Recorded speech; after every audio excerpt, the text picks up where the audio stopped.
ಶ್ರೀ ಗುರುಭ್ಯೋ ನಮಃ. ಹರಿ ಓಂ.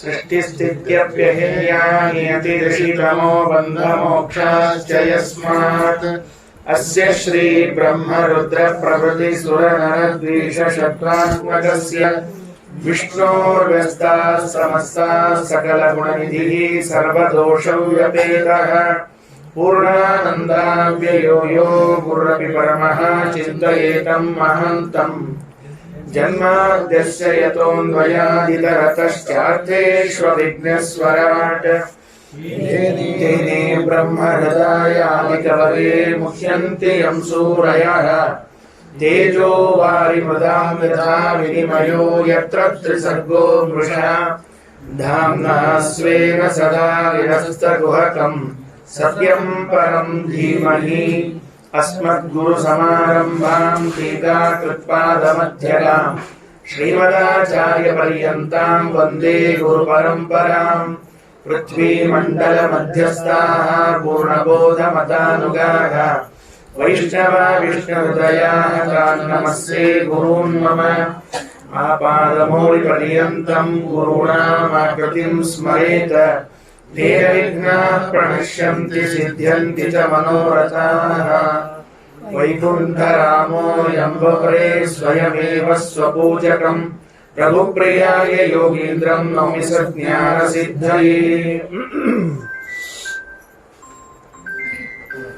ನಮಾಮಿ ಮೇ ಜ್ಞಾತಯ ಆತುರಂಗಜಾಃ ಕುತಃ ಕರಿಣ್ಯಃ ಪ್ರಭವಂತಿ ಮೋಚಿತುಂ ಗ್ರಾಹೇಣ ಪಾಶೇನ ವಿಧಾತುರಾವತಃ ಪ್ಯಹಂಚ ತಂ ಯಾಮಿ ಪರಂಪರಾಯಣಂ. ಸ್ವಸ್ತಿಯಸ್ತು ಅಶೇಷ ಸತಾಂ ಸನ್ಮಂಗಲಾನಿ ಭವಂತು. ಶ್ರೀಮದ್ಭಾಗವತದ ಅಷ್ಟಮ ಸ್ಕಂದದಲ್ಲಿ 2-3 ಘಟನೆಗಳು. ಯಾವ ಕಥೆಗಳನ್ನು ನಾವು ಪ್ರತಿ ಬಾರಿ ಶ್ರೀಮದ್ಭಾಗವತ ಕೇಳುವಾಗ ಅತ್ಯಂತ ಶ್ರದ್ಧೆಯಿಂದ ಕೇಳುತ್ತೇವೆ, ಅದೇ ಕಥೆಗಳಲ್ಲಿ ಬರುವಂತಹ ತತ್ವ ಅಥವಾ ನೀತಿಯನ್ನ ಅರ್ಥ ಮಾಡಿಕೊಳ್ಳುವ ಪ್ರಯತ್ನ. ಪರೀಕ್ಷಿತ ಮಹಾರಾಜರು ಶುಕಾಚಾರ್ಯರಿಗೆ ಪ್ರಶ್ನೆ ಮಾಡುತ್ತಾರೆ, ನೀವು ಇಷ್ಟೆಲ್ಲ ಕಥೆಯನ್ನ ಹೇಳಿದ್ರು, ವಿಷಯವನ್ನು ನಿರೂಪಣೆ ಮಾಡಿದ್ರು, ಸ್ವಯಂಭೂ ಮನ್ವಂತರದ ಕಥೆಯನ್ನ ಮಾತ್ರ ಹೇಳಿದಂತೆ ಆಯಿತು. ಅಲ್ಲೇನು ಭಗವಂತ ಅವತಾರ ಮಾಡಿದ, ಭಗವದ್ಭಕ್ತರು ಯಾರು, ಇವರೆಲ್ಲರನ್ನು ಹೇಳಿದ್ರಿ. ಬೇರೆ ಮನ್ವಂತರಗಳಲ್ಲಿ ಭಗವಂತನ ಅವತಾರಗಳು ಯಾವ್ದ್ಯಾವುದು, ಯಾವ ಅವತಾರಗಳಾಗಿವೆ, ಇನ್ನೂ ಯಾವ ಯುಗಗಳಲ್ಲಿ ಭಗವಂತನ ಅವತಾರಗಳಾಗಿ ಅಲ್ಲಿ ಭಕ್ತರ ಉದ್ಧಾರವನ್ನ ಮಾಡಿದ್ದಾನೆ, ಅವುಗಳನ್ನೆಲ್ಲ ಹೇಳಬೇಕು ಅಂದಾಗ ಚತುರ್ಥ ಉತ್ತಮ ಭ್ರಾತ ಮನುರ್ನಾಮ್ನಾಚ ತಾಪಸಃ 4ನೇ ಮನ್ವಂತರದಲ್ಲಿರುವ ಒಂದು ಕಥೆಯನ್ನು ತಿಳಿಸಿಕೊಡ್ತಾರೆ. ಅದು ಗಜೇಂದ್ರ ಮೋಕ್ಷ ಅಂತ ಹೇಳ್ತಾರೆ. ಈ ಗಜೇಂದ್ರ ಮೋಕ್ಷದ ವಿಚಾರದಲ್ಲಿ ತಿಳಿಯಬೇಕಾದದ್ದು ಮೊದಲನೇದಿ ತಾಪಸ ಮನ್ವಂತರ ಅಂತೇನು ಹೇಳ್ತೀವಿ. ಈ ಉಳಿದ 13 ಮನ್ವಂತರಗಳು ಅದಕ್ಕೆ ಅಧಿಪತಿಗಳು ಬೇರೆ ಬೇರೆಯವರಾಗಿದ್ರೆ 4ನೇ ಮನ್ವಂತರದ ಮನು ಮಾತ್ರ ಸಾಕ್ಷಾತ್ ಪರಮಾತ್ಮನೇ ಆಗಿದ್ದಾನೆ. ಇದು ದೇವರ ರೂಪ. 4ನೇ ಮನು ಚತುರ್ಥ ಉತ್ತಮ ಭ್ರಾತ ಮನುರ್ನಾಮ್ನಾಚ ತಾಪಸಃ ಹರಿತ್ಯಾಹುತೋ ಏನ ಗಜೇಂದ್ರೋ ಮೋಚಿತೋ ಗ್ರಹ ಅಂತೇನಿದೆ. ಇಲ್ಲಿ ನಾವು ತಿಳಿಯಬೇಕಾದದ್ದು ಯಾವ ಅಂಶ, ಆ ಮನ್ವಂತರದ ಅಧಿಪತಿ ಯಾರು? ಮನ್ವಂತರದ ಅಧಿಪತಿ ಅಂತಂದ್ರೆ ಅವನು ಸ್ವಯಂ ಪರಮಾತ್ಮ. ಮೊದಲನೇ ಮನ್ವಂತರಕ್ಕೆ ಸ್ವಯಂಭೂ ಮನು ಅಂತ ಹೆಸರು ಹೇಳಿದ್ದೇವೆ. ಈ 7ನೇ ಮನ್ವಂತರಕ್ಕೆ ವೈವಸ್ವತ ಮನು ಅಂತ ಹೆಸರು ಹೇಳ್ತೇವೆ. ಹಾಗೆ ಬೇರೆ ಬೇರೆ ಮನ್ವಂತರಗಳಲ್ಲಿ ಮನುಗಳು ಇದ್ದರೂ 4ನೇ ಮನ್ವಂತರಕ್ಕೆ ಮಾತ್ರ ಸಾಕ್ಷಾತ್ ಪರಮಾತ್ಮನೇ ಮನು ಆಗಿದ್ದಾನೆ. ಒಂದು ಮನ್ವಂತರಗಳ ಆಧಿಪತ್ಯವನ್ನು ಅವನೇ ನೋಡ್ಕೊಂಡಿದ್ದಾನೆ. ಒಂದು ಮನ್ವಂತರ ಆಧಿಪತ್ಯ ಅಂದ್ರೆ ಏನು? 71 ಮಹಾಯುಗಗಳು. 71 ಮಹಾಯುಗಗಳಾದಾಗ ಒಂದು ಮನ್ವಂತರ ಅಂತ ಕರೆಸಿಕೊಳ್ಳುವುದು. ಕೃತತ್ರೇತ ದ್ವಾಪರ ಕಲಿ ಎಂಬುವ 4 ಮನ್ವಂತರಗಳಿವೆ, ಯುಗಗಳಿವೆ. ಇದರಲ್ಲಿ ಆ 4 71 ಬಾರಿ ತಿರುಗಿ ಬಂದಾಗ ಒಂದು ಮನ್ವಂತರ ಅಂತ ಕರೆಸಿಕೊಳ್ಳುತ್ತದೆ. ಇಷ್ಟು ದೀರ್ಘಕಾಲ ಭಗವಂತನೇ ಮನು ಎಂದು ಕರೆಸಿಕೊಂಡು ಮನುರೂಪದಿಂದ ಇದ್ದಾನೆ. ಅವನೇ ಗಜೇಂದ್ರನ ಉದ್ಧಾರವನ್ನು ಮಾಡಿದ್ದಾನೆ ಅಂತ ಅಷ್ಟಮ ಸ್ಕಂದದಲ್ಲಿ ತಿಳಿಯಬೇಕಾದ ಅಂಶ. ಇದಾದ ಮೇಲೆ ಗಜೇಂದ್ರನನ್ನ ಮೊಸಳೆ ಹಿಡಿದುಕೊಂಡಿತು. ಅದು ಬಿಡಿಸಿಕೊಳ್ಳಿಕ್ಕಾಗಲಿಲ್ಲ. ಬಹಳ ಒದ್ದಾಡಿತು ಅಂತ ಹೇಳುವಾಗ ಸಹಸ್ರಂ ವ್ಯಗವನ್ ಮಹೀಪತೆ. ಪರೀಕ್ಷಿತರಾದ್ರಿಗೆ ಶುಕಾಚಾರ್ಯ ಅಂತಾರೆ, ಎಷ್ಟು ದಿವಸ ಆಯಿತು ಹೇಳೋಣಂತೆ. ಸಹಸ್ರಂ 1000 ವರ್ಷಗಳ ಕಾಲ ಮೊಸಳೆಗೂ ಮತ್ತು ಆನೆಗೂ ಇದು ಹಿಡಿದು ಬಿಡಬೇಕು ಅಂತ, ಅದು ಬಿಡಿಸ್ಕೊಳ್ಬೇಕು ಅಂತ ಪರಸ್ಪರವಾದ ಬಲದ ಪ್ರಯೋಗ ಆಯಿತು. ಎರಡೂ ಕಡೆಯಿಂದಲೂ ರಿಸಲ್ಟ್ ಬರಲಿಲ್ಲ. ಇದು ಎಳಿಲಿಕ್ಕಾಗ್ತಿಲ್ಲ, ಅದು ಬಿಡಿಸ್ಕೊಳ್ಲಿಕ್ಕಾಗ್ತಿಲ್ಲ. ಕೊನೆಗೆ ಅಂದ್ರೆ ಆಗ ಆನೆ ಗೀಳಿಟ್ಟಾಗ ಅವರೆಲ್ಲ ಸಂಬಂಧಿಕರು ಬಂದಿದ್ರಂತೆ ಆನೆ ಜೊತೆಗೆ. ಅವರು ಹೆಣ್ಣಾನೆ, ತಮ್ಮ ಮಕ್ಕಳು, ಬೇರೆ ಸೇವಕ ವರ್ಗ, ಸಿಬ್ಬಂದಿ ಎಲ್ಲರೂ ಬಂದಿದ್ರಂತೆ. ಎಲ್ಲರೂ ಸೇರಿ ಪ್ರಯತ್ನ ಮಾಡಿದರೂ ಆನೆಯನ್ನ ಒಂದು ಮೊಸಳೆಯಿಂದ ಬಿಡಿಸ್ಲಿಕ್ಕೆ ಆಗಲಿಲ್ವಂತೆ. ಇದು ನಾವು ಕಥೆಯಲ್ಲಿ ಕೇಳಿದ್ದೇವೆ. ಈಗ ಅವನಿಗೇನು ಬುದ್ಧಿ ಬಂದಿತ್ತು, ಗಜೇಂದ್ರನಿಗೇನು ಅನಿಸಿತ್ತು ಈ ಸಂದರ್ಭದಲ್ಲಿ? ನಾವೆಲ್ಲ ಹಿಂಗ ಅನ್ಕೊಂಡ್ವಿ, ಎಲ್ಲಾ ಪ್ರಯತ್ನ ಮಾಡಿದ್ರೆ ಏನಾಗ್ಲಿಲ್ಲ, ಕೊನೆಗೆ ದೇವ್ರನ್ನ ಕರೆದ, ಅವನೇ ಬಂದ್ಬಿಟ್ಟ ಅಂತ ಇಷ್ಟ ಅನ್ಕೊಂಡ್ಬಿಟ್ವಿ. ಇಂತಹ ಸಂದರ್ಭದಲ್ಲಿ ಆನೆಯ ಮನಸ್ಸಿನಲ್ಲಿ ಏನಿತ್ತು ಅಂತ ಅನ್ನುವುದನ್ನ ವ್ಯಾಸರು ದಾಖಲಿಸಿಡ್ತಾರೆ. ನಮಾಮಿ ಮೇ ಜ್ಞಾತಯಾತುರಂಗಜಾಘ ಕುತಃ ಕರಿಣ್ಯಃ ಪ್ರಭವಂತಿ ಮೋಚಿತುಂ ಗ್ರಾಹೇಣ ಪಾಶೇನ ವಿಧಾತುರಾವೃತಃ ಪೆಹಂ ಚ ತಮ್ಯಾಮಿ ಪರಂಪರಾಯಣಂ. ಒಂದು ನಿರ್ಧಾರಕ್ಕೆ ಬಂದಂತೆ ಗಜೇಂದ್ರ, ಇಷ್ಟೆಲ್ಲ ಮಂದಿ ಸೇರಿದ್ರು ಕೂಡ ನನ್ನನ್ನ ಯಾರೂ ಬಿಡಿಸ್ಲಿಕ್ಕೆ ಆಗ್ತಿಲ್ಲ.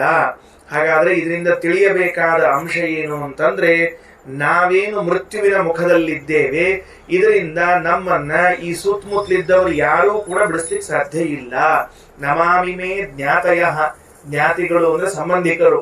ಸಂಬಂಧಿಕರು ಯಾರಿದ್ದಾರೆ, ಇವರು ಯಾರೂ ಕೂಡ ನಮ್ಮನ್ನ ನೀವು ಮರಣ ಹೊಂದಿದ್ದೀರಿ, ನಿಮ್ಮನ್ನ ನಾವು ಪಾರ ಮಾಡ್ತೀವಿ ಅನ್ಲಿಕ್ಕೆ ಬರ್ಲಿಕ್ಕೆ ಸಾಧ್ಯ ಇಲ್ಲ. ಕಷ್ಟದಲ್ಲಿದ್ದೀವಿ, ಪಾರ ಮಾಡ್ಲಿಕ್ಕೆ ಸಾಧ್ಯ ಇಲ್ಲ. ಅನ್ಕೊಂಡಿರ್ತೀವಿ ಅವ್ರು ಪಾರ ಮಾಡಿದ್ರು, ಇವ್ರು ಪಾರ ಮಾಡಿದ್ರು ಅಂತ ತಿಳ್ಕೊಂಡು ಅವ್ರು ಪಾರ ಆಗೋದ ಹೆಚ್ಚಾಗಿರ್ತದೆ, ನಮ್ಮನ್ನೇನ್ ಪಾರ ಮಾಡ್ತಿರ್ತಾರಲ್ಲ ಅವರು. ಹಾಗಾದ್ರೆ ನಿಜವಾಗಿಯೂ ನಮ್ಮನ್ನ ಪಾರುಗಾಣಿಸುವನು ಯಾರು ಅಂದ್ರೆ ಗಜೇಂದ್ರನ ಮನಸ್ಸಿನಲ್ಲಿ ಬಂತಲ್ಲ, ಅದು ಅನುಸಂಧಾನ ನಮಗಿದ್ರೆ ಸಾಕು. ಯಾರು ಬರುವುದಿಲ್ಲ. ಕೃಷ್ಣ ಅರ್ಜುನನಿಗೆ ಹೇಳುವಾಗ ಆ ಮಾತಂತಾನೆ, ನೋಡು ಅವ್ರು ಯಾರೋ ಉದ್ಧಾರ ಮಾಡ್ತಾರೆ, ಇವ್ರು ಯಾರೋ ಉದ್ಧಾರ ಮಾಡ್ತಾರೆ, ಅವರ ಕೆಳಗೆ ಬಿದ್ದವ್ರನ್ನ ಇವ್ರು ಯಾರೋ ಎತ್ತಿ ಬಿಡ್ತಾರೆ, ಯಾರ್ಯಾರು ಇಲ್ಲ. ಆತ್ಮೈವ ಹ್ಯಾತ್ಮನೋ ಬಂಧುವು ಆತ್ಮೈವ ರಿಪುರಾತ್ಮನಃ. ನಮಗೆ ನಾವೇ ಬಂಧುಗಳು, ನಮಗೆ ನಾವೇ ಶತ್ರುಗಳು. ಸಾಧನ ಮಾಡಿಕೊಂಡ್ವಿ, ನಮ್ ಬಂಧು ನಾವೇ, ಮಾಡಿಕೊಳ್ಳಿಲ್ಲ ನಮಗೆ ಶತ್ರುಗಳು ನಾವೇ. ನಚಿಕೇತನಿಗೆ ಯಮದೇವರು ಕಾಟಕೋಪನಿಷತ್ನಲ್ಲಿ ಒಂದು ಮಾತು ಹೇಳ್ತಾರೆ, ಯಥಾ ಕರ್ಮ ಯಥಾಶ್ರುತಂ. ನೋಡು, ನಿನಗೆ ಈ ದೇಹ ಬಂದಿದೆಯಲ್ಲ, ಈ ದೇಹ ಬಂದಿದೆ ಅಂತ ಅನ್ನೋದ್ರ ಅರ್ಥ ಏನು ಅಂದ್ರೆ, ಪ್ರತಿ ಬಾರಿಯೂ ನಮಗೇನು ಹುಟ್ಟಿದಾಗ ದೇಹ ಬರ್ತದೋ, ಇದೇನು ಒಂದೇ ಸರ್ತಿ ಮುಗಿಯೋದಲ್ಲ. ಇದು ಯಾಕೆ ಬರ್ತದೆ ಹೀಗೆ ಅಂತ ಕೇಳಿದಾಗ, ಯಥಾ ಕರ್ಮ ಯಥಾ ಶ್ರುತಂ. ಇದು ಈ ದೇಹಕ್ಕೆ ಕಾರಣವಾದದ್ದು ನಾನು ಮಾಡಿದ ಕರ್ಮ, ದೇಹಕ್ಕೆ ಕಾರಣವಾದದ್ದು ನಾನು ಸಂಪಾದನೆ ಮಾಡಿದ ವಿದ್ಯೆ. ಜನ್ಮಾಂತರದಲ್ಲಿ ಏನು ಜ್ಞಾನ ಸಂಪಾದನೆ ಮಾಡಿದ್ದೀನಿ, ಬಹಳ ಆಶ್ಚರ್ಯ. ಯಮದೇವರ ಮಾತು, ಈ ಜನ್ಮದಲ್ಲಿ ನೀನೇನು ವಿದ್ಯಾ ಸಂಪಾದನೆ ಮಾಡಿದ್ದಿ, ಇದು ನಿನಗೆ ಜನ್ಮಾಂತರದಲ್ಲಿ ದೇಹಕ್ಕೆ ಕಾರಣವಾಗ್ತದೆ. ಎಂಥ ದೇಹ ಬರ್ತದೆ ಅಂದ್ರೆ, ನೀನು ಎಂತಹ ವಿದ್ಯೆಯನ್ನು ಸಂಪಾದನೆ ಮಾಡಿದ್ದಿ ಅಂಥ ದೇಹ ಬರ್ತದೆ. ನಾ ಬರೀ ಇಷ್ಟೇ ಅನ್ಕೊಂಡಿದ್ವಿ ಕರ್ಮ ಮಾತ್ರ ಕಾರಣ ಅಂತ, ಜ್ಞಾನವೂ ಕಾರಣ ಅಂತ ಹೇಳ್ತಾರೆ. ಯಥಾ ಕರ್ಮ ಯಥಾಶ್ರುತಂ. ನೀನು ಏನ್ ಶ್ರವಣ ಮಾಡಿದ್ದಿ ಜನ್ಮಾಂತರದಲ್ಲಿ, ಅದಕ್ಕನುಗುಣವಾಗಿ ದೇಹ ಬರ್ತದೆ. ಅಂದ್ರೆ ಹಾಕ್ಬಿಡ್ರಿ, ಏನ್ ಬೇಕಾದ್ ಕೇಳಿ ನಡೀತದ. ಯಾವ್ದ್ಯಾವ್ದು ದುಷ್ಟಶಾಸ್ತ್ರಗಳೆಲ್ಲ ಅವ, ಎಲ್ಲ ತರ್ಕಶಾಸ್ತ್ರ, ಸಾಂಖ್ಯ, ಬೌದ್ಧ, ಜೈನ, ಚಾರ್ವಾಕ, ಮೀಮಾಂಸ ಏನೇನೋ ಕೇಳ್ಬಿಡ್ತೀವಿ. ಆಯ್ತು, ಬಹಳ ಚಂದ ಇರ್ತಾವ ಕೇಳಲಿಕ್ಕೆ ಅವೆಲ್ಲ ಕೇಳಿದಾಗ ನೆನಪಿಟ್ಟುಕೊಂಡಿರು, ಸಂಸ್ಕಾರ ಆಗಿ ಜನ್ಮಾಂತರದಲ್ಲಿ ಅಂತಹ ದೇಹ ಬರ್ತದೆ. ಶುದ್ಧವಾದ ತತ್ವಜ್ಞಾನ ಪಡ್ಕೊಂಡಿದ್ದಿ ಅಂದ್ರೆ ಒಳ್ಳೆ ದೇಹ ಬರ್ತದೆ, ಸಾಧನ ದೇಹ ಬರ್ತದೆ, ಇಲ್ಲೇ ಇದ್ರೆ ಬರೋದಿಲ್ಲ. ಅದರಿಂದ ನಮ್ಮ ಸಾಧನೆ ನಮಗೆ ಮುಖ್ಯ. ಯಥಾ ಕರ್ಮ ಯಥಾಶ್ರುತಂ. ಇದು ಎಲ್ಲಿವರೆಗೆ ಈ ಚಕ್ರ ನಡೀತಿರ್ತದೆ, ಮೋಕ್ಷದವರೆಗೂ ಈ ಚಕ್ರ ನಡೆಯೋದೆ. ಅಂದಮೇಲೆ ಮುಂದಿನ ತಯಾರಿ ಆಗ್ಬಿಟ್ಟದ ನಮ್ದೀಗ. ನಾವು ಮುಂದೆ ಹುಟ್ಲಿಕ್ಕೆ ತಯಾರಿ ಮಾಡ್ಕೊಂಡು ಕೂತೀವಿ. ಆವಾಗ ಇನ್ಯಾರೋ ಬಂದು ನಮಗೆ ಸಹಾಯ ಮಾಡ್ತಾರಂತಲ್ಲ, ಅಥವಾ ಇನ್ಯಾರೋ ನಮ್ಮನ್ನು ಬಿಡಿಸ್ತಾರಂತಲ್ಲ, ನಮ್ದಕ್ ನಾವೇ ತಯಾರಾಗಿರ್ಬೇಕು. ಅದಕ್ಕೆ ಯೋಗ್ಯವಾದ ಕರ್ಮ ಮಾಡಬೇಕು, ಯೋಗ್ಯವಾದ ಜ್ಞಾನ ಸಂಪಾದನೆ ಮಾಡಬೇಕು. ಯಾರ ಹಾದಿಯನ್ನು ಕಾಯ್ಕೊಡುದು. ನಮಾಮಿಮೇ ಜ್ಞಾತಯ, ಯಾರು ನನ್ನ ಬಿಡಿಸೋದು. ಯಾಕೆ? ಆತುರಂಗಜಾಹ, ಅವರಿಗೆ ಮಹಾ ಆತುರ. ಏನು ಒಟ್ಟಾರೆ ಹೆಂಗಾದ್ರೂ ಮಾಡಿ ಬಿಡಿಸ್ಬೇಕು ಅಂತ ವಿಚಾರ ಮಾಡ್ತಿದ್ದಾರೆ ಹೊರತಾಗಿ, ಹೆಂಗ ಮಾಡಿದ್ರೆ ಇವ್ರನ್ನ ನಾವು ಈ ಮೊಸಳೆಯಿಂದ ಬಿಡಿಸ್ಲಿಕ್ಕೆ ಆಗ್ತದ ಅಂತ ಯಾರು ವಿಚಾರ ಮಾಡೋದಿಲ್ಲ. ಅಂದ್ರೆ ನಮ್ಮ ಹಿತವನ್ನ ಯಾರು ನೋಡೋದಿಲ್ಲ. ತಮ್ಮ ಹಿತವನ್ನ ಕಾಯ್ಕೊಳ್ತಾರೆ. ನಾವು ಹೋಗಿದ್ರೆ ಏನ್ ತಿಳ್ಕೊತಾರೆ, ಅದಕ್ಕೊಂದ್ಸಲಿ ಹೋಗಿ ಬಂದ್ಬಿಟ್ರಿ ಎಂದಿರ್ತಾರೆ. ಇಷ್ಟೇ ನೆನಪಿಟ್ಟುಕೊಳ್ರಿ. ಅವ್ರು ನಮ್ಮನ್ನು ಭೇಟಿ ಆಗ್ಲಿಕ್ಕೆ ಬಂದದ್ದು ನಮಗೇನೋ ಹಿತ ಮಾಡಬೇಕು ಅಂತಲ್ಲ. ನಾಳೆ 4 ಜನ ಆಡ್ಕೋತಾರೆ, ಅವ್ರು ಹಸ್ಕಿ ಹಿಡಿದ್ರಂತೆ ಹೋಗಿ ನೋಡ್ ಬರ್ಲಿ, ನೋಡ್ರಿ ಪಾಪ ಏನ್ ಹೋಗಿ ನೋಡ್ ಬಂದ್ಕೊಳ್ಳ ಏನ್ ಎದ್ದು ಕೂತಾನೋ ಏನ್ರ ಏನ್, ಅಥವಾ ಇವ್ನ್ ಕರ್ಕೊಂಡು ನಾವು ಹೋಗೇ ಬಿಡ್ತಾನ ಮೋಕ್ಷಕ್ಕೆ? ಏನೂ ಇಲ್ಲ. ನಮ್ಮ ಹಿತ ಮುಖ್ಯವೇ ಹೊರತಾಗಿ ಎದುರಾಳಿ ಹಿತ ಮುಖ್ಯವೇ ಅಲ್ಲ ನಮಗೆ. ಹಾಗಾಗಿ ಗಜೇಂದ್ರನಿಗೆ ಅರ್ಥ ಆಯ್ತು, ಇವ್ರು ಯಾರು ನನ್ನನ್ನ ಪಾರ ಮಾಡಲಾರರು, ಅವರೆಲ್ಲರಿಗೂ ಕೂಡ ತಮ್ಮ ಹಿತ ಮುಖ್ಯವೆನಿಸಿದೆ, ನನ್ನ ಹಿತ ಮುಖ್ಯ ಅಲ್ಲ. ನಮಾಮಿ ಮೇದ್ಯಾತಯ ಆತುರಂಗಜಾಗ ಕುತಃ ಕರಿಣ್ಯಃ ಪ್ರಭವಂತಿ ಮೋಚಿತಂ. ಈ ಹಿಡ್ಕೊಂಡವ್ರು ಯಾರು, ನನ್ನ ಮೊಸಳೆ ರೂಪದಲ್ಲಿ ಹಿಡ್ಕೊಂಡವ್ರು ಯಾರು ಅಂದ್ರೆ ಬೇರೆ ಯಾರು ಅಲ್ಲ, ಸ್ವತಃ ಭಗವಂತನೇ ಹಿಡ್ಕೊಂಡ್ಬಿಟ್ಟ. ಗಾಗೇಣ ಪಾಶೇನ ವಿಧಾತುರಾವತಃ. ಭಗವಂತನೇ ಮೊಸಳೆ ರೂಪದಲ್ಲಿ ಇದ್ದು ನನಗೆ ಬೇಡಿ ಹಾಕಿ ಎಳೆದಿರುವಾಗ, ಹಗ್ಗ ಹಾಕಿ ಹಿಡಿದಿರುವಾಗ ಇವರೆಲ್ಲ ಏನ್ ಪ್ರಯತ್ನ ಮಾಡ್ತಾರೆ? ನಾವು ಅವ್ರ ವಿರುದ್ಧ ಹೋರಾಡ್ಲಿಕ್ಕೆ ಸಾಧ್ಯ ಇದೆಯಾ? ಗಜೇಂದ್ರ ಅಂತ ಇವ್ರು ಇಷ್ಟೂರು ಸೇರಿದ್ರು ಸಹಿತ ಅವನ ವಿರುದ್ಧ ನಾವು ಹೋರಾಟ ಮಾಡ್ಲಿಕ್ಕೆ ಸಾಧ್ಯ ಇಲ್ಲ. ಆದ್ಮೇಲೆ ಇವರು ಬಿಡಬೇಕು. ತಂ ಯಾಮಿ ಪರಂಪರಾಯಣಂ. ಆ ಭಗವಂತರನ್ನೇ ನಾನು ಶರಣಾಗಬೇಕು ಅಂತ ಗಜೇಂದ್ರ ಭಗವಂತನು ಶರಣಾಗಿದ್ದಾನೆ. ಇದಿಷ್ಟು ಗಜೇಂದ್ರನ ಮನಸ್ಸಿನಲ್ಲಿ ಇತ್ತು ಅಂತ ವ್ಯಾಸರು ಬರಿತಾ ಇದ್ದಾರೆ. ಹಾಗಾಗಿ ಗಜೇಂದ್ರ ಮೋಕ್ಷದಿಂದ ತಿಳಿಯಬಹುದಾದ ತತ್ವ ಏನು? ನಮ್ಮ ಸಾಧನೆಗೆ ನಾವೇ ಪ್ರಯತ್ನ ಮಾಡಬೇಕು. ಉಳಿದವರಿಗೆ ತಮ್ಮ ಹಿತ ಮುಖ್ಯ ಇರ್ತದೆ ಹೊರತಾಗಿ ಇನ್ನೊಬ್ಬರ ಹಿತ ಮುಖ್ಯ ಇರೋದಿಲ್ಲ. ನನ್ನ ವಿರುದ್ಧ ಈಗ ಇದ್ದದ್ದು ಭಗವಂತನಿದ್ದುದರಿಂದ ಅವರು ಪಾಶ ಹಾಕಿ ಎಳೆದಾಗ ಅವರ ವಿರುದ್ಧವಾಗಿ ನಾವು ಯಾರೂ ಹೋರಾಟ ಮಾಡ್ಲಿಕ್ಕೆ ಸಾಧ್ಯವಿಲ್ಲ. ಅವನಿಗೆ ಶರಣಾಗಬೇಕು. ಶರಣಾದಾಗ ಮಾತ್ರ ನಾವು ಅವನಿಂದ ಪಾರಾಗ್ಲಿಕ್ಕೆ ಸಾಧ್ಯ ಇದೆ ಅಂತ ಇದು ಗಜೇಂದ್ರನ ಕಥೆಯಲ್ಲಿ ತಿಳಿಸಿಕೊಟ್ಟದ್ದು. ಇದಾದ ಮೇಲೆ ಇನ್ನೊಂದು ಮನ್ವಂತರದಲ್ಲಿ ಭಗವಂತ ಅವತಾರ ಮಾಡಿ ಬಂದಿದ್ದಾನೆ. ಇದು ತಾಪಸ ಮನು ಅಂತ ಭಗವಂತನ ಹೆಸರು. ಉದ್ಧಾರ ಮಾಡಿದವನು ಆ ಮನುವೆ, ತಾಪಸ ಮನುವೆ ಉದ್ಧಾರ ಮಾಡಿದ್ದು ಅಂತ ತಿಳ್ಕೊಳ್ಬೇಕು. ಆಮೇಲೆ ಮುಂದೆ ರೈವತ ಮನ್ವಂತರ ಅಂತ ಮತ್ತೊಂದು. ಆ ಮನ್ವಂತರದಲ್ಲಿ ಕ್ಷೀರಸಾಗರ ಮಥನ ಆಯಿತು ಅಂತ ದೊಡ್ಡ ಕಥೆಯನ್ನು ಹೇಳ್ತಾರೆ. ಬಹಳ ದೀರ್ಘವಾದ ಕಥೆ ಹೇಳಿದ್ದಾರೆ. ಸಾಗರ ಮಥನ ಆಯಿತು. ಅದೇನಾಗಿತ್ತು ಅಂದ್ರೆ ದೈತ್ಯರಿಗೆಲ್ಲ ಶುಕ್ರಾಚಾರ್ಯ ಒಂದು ಔಷಧ ತಯಾರು ಮಾಡಿಟ್ಬಿಟ್ಟಿದ್ರು ಅವ್ರಿಗೋಸ್ಕರ. ಯಾವ ಔಷಧ ಅಂದ್ರೆ ಸತ್ತವ್ರನ್ನ ಬದುಕಿಸೋ ಔಷಧ ಅಂತ ಒಂದಿತ್ತು ಅವ್ರ ಕಡೆ. ಮೃತ ಸಂಜೀವಿನಿ ಅಂತ ಒಂದು ವಿದ್ಯೆ. ಈ ದೇವತೆಗಳ ಕಡೆಗೆ ಆ ವಿದ್ಯೆ ಇದ್ದಿದ್ದಿಲ್ಲ. ಅದಕ್ಕೆ ಇವರೆಲ್ಲ ದೇವರನ್ನ ಕೇಳಿಕೊಂಡಾಗ ದೇವರಂತಾನೆ, ನಿಮಗೂ ಒಂದು ಕಷಾಯವನ್ನ ಮಾಡಿಕೊಡ್ತೇನೆ. ಏನ್ ಕಷಾಯ? ನನ್ನ ಕ್ಷೀರಸಾಗರ ಇದೆ, ಹಾಲಿನ ಸಾಗರದಲ್ಲಿ. ಕಷಾಯ ಯಾವಾಗ್ಲೂ ಹಾಲ್ನಾಗ ಮಾಡ್ತಿರ್ತಾರಲ್ಲ, ಉಳಿದದ್ದನ್ನು ಹಾಲ್ನಾಗ ಮಾಡೋದೇ. ಇದೊಂದೇ ಅಲ್ಲ, ಕಷಾಯ ಅಂತ ಹೆಸರಿದ್ದದ್ದು ಎಲ್ಲಾನು ಹಾಲ್ನಾಗ ಮಾಡೋದಿರ್ತದೆ.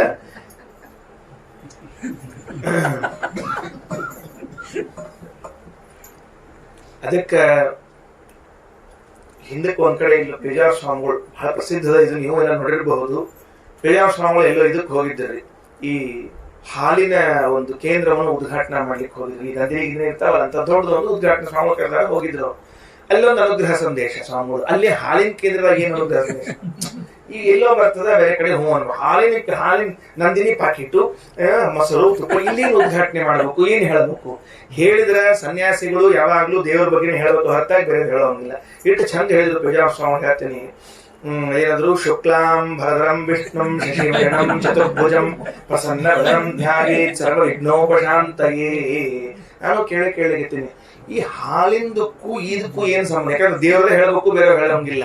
ಅದಕ್ಕೆ ಶುಕ್ಲಾಂ ಭರದ್ರಂ ವಿಷ್ಣುಂ ಹೇಳಿದ್ರು. ನೀವೆಲ್ಲ ನಾಳೆ ಕಾಫಿ ಮಾಡ್ಕೊಂಡು ಕುಡಿಯೋ ಕಾಲಕ್ಕೆ ಹಾಲು ತಗೊಂಡಿರ್ತಿಲ್ಲ, ಅದು ಹೆಂಗಿರ್ತದ? ಶುಕ್ಲಾಂ ಭರದ್ರಂ ಅಲ್ರಿ. ಶುಕ್ಲಾಂ ಭರದ್ರಂ ಕರೆಕ್ಟು. ಶಶಿವರ್ಣಂ ಯಾವಾಗ ಬಂತದು ಅಂತ ಕೇಳಿದ್ರೆ ಕಾಫಿ ಪುಡಿ ಹಾಕಿದಾಗ ಶಶಿವರ್ಣಂ. ಅದು ಹೆಂಗಾಗಿರುತ್ತೆ? ಶಶಿ ಬಣ್ಣದ್ ಬಂದಿರ್ತದ, ಅದು ಬಿಳಿ ಶಶಿವರ್ಣಂ. ಹೌದು, ಈ ಚತುರ್ಭುಜಂ ಹೆಂಗ್ ಕೂಡಿಸ್ತೀರಿ ಅಂತ ಪ್ರಶ್ನೆ ಬಂತು. ಇಟ್ಟು ಚಂದ ಹೇಳಿದ್ರು ಅವ್ರು. ಹೇಳ್ತೀನಿ, ಕೊಡೋದು 2 ಕೈ, ತಗೊಳ್ಳೋದು 2 ಕೈ. ಚತುರ್ಭುಜಂ ಶುಕ್ಲಾಂ ಭರದ್ರಂ ವಿಷ್ಣುಂ ಶಶಿವರ್ಣಂ ಚತುರ್ಭುಜಂ. ಆಮೇಲೆ ಪ್ರಸನ್ನ ವದನಂ ಧ್ಯಾಯೇ. ತಗೊಂಡವ್ರ ಮುಖ ನೋಡ್ರಿ. ಇದು ಇದಕ್ಕೆ ಸರ್ವ ವಿಘ್ನೋಪಶಾಂತಯೇ. ಮುಂದಿನ ಎಲ್ಲಾ ಕಾರ್ಯಕ್ರಮಗಳು ನಿರ್ವಿಘ್ನವಾಗಿ ನಡೀಲಿ. ಹಂಗ ಈ ಹಾಲಿನ ಸಾಗರ ಈ ಕಷಾಯ ಮಾಡ್ಬೇಕಾದ್ರೆ ರೋಗ ಮಾಡ್ಬೇಕು, ಬೇರೆ ಕಡೆ ಮಾಡ್ಲಿಕ್ಕೆ ಬರೋದಿಲ್ಲ. ನಿಮಗೆ ಹಿರಿಯರು ದೊಡ್ಡವರು ವಿಶ್ವೇಶತೀರ್ಥ ಶ್ರೀಪಾದರು ಬಹಳ ಬುದ್ಧಿವಂತರು ಸ್ವಾಮಿಗಳು. ಅದಕ್ಕೆ ಅವರು ಆ ಸಂದರ್ಭದಲ್ಲಿ ಸಮಯೋಚಿತವಾಗಿ ಹೇಳಿರುವಂತಹದ್ದು ನೆನಪಾಯಿತು.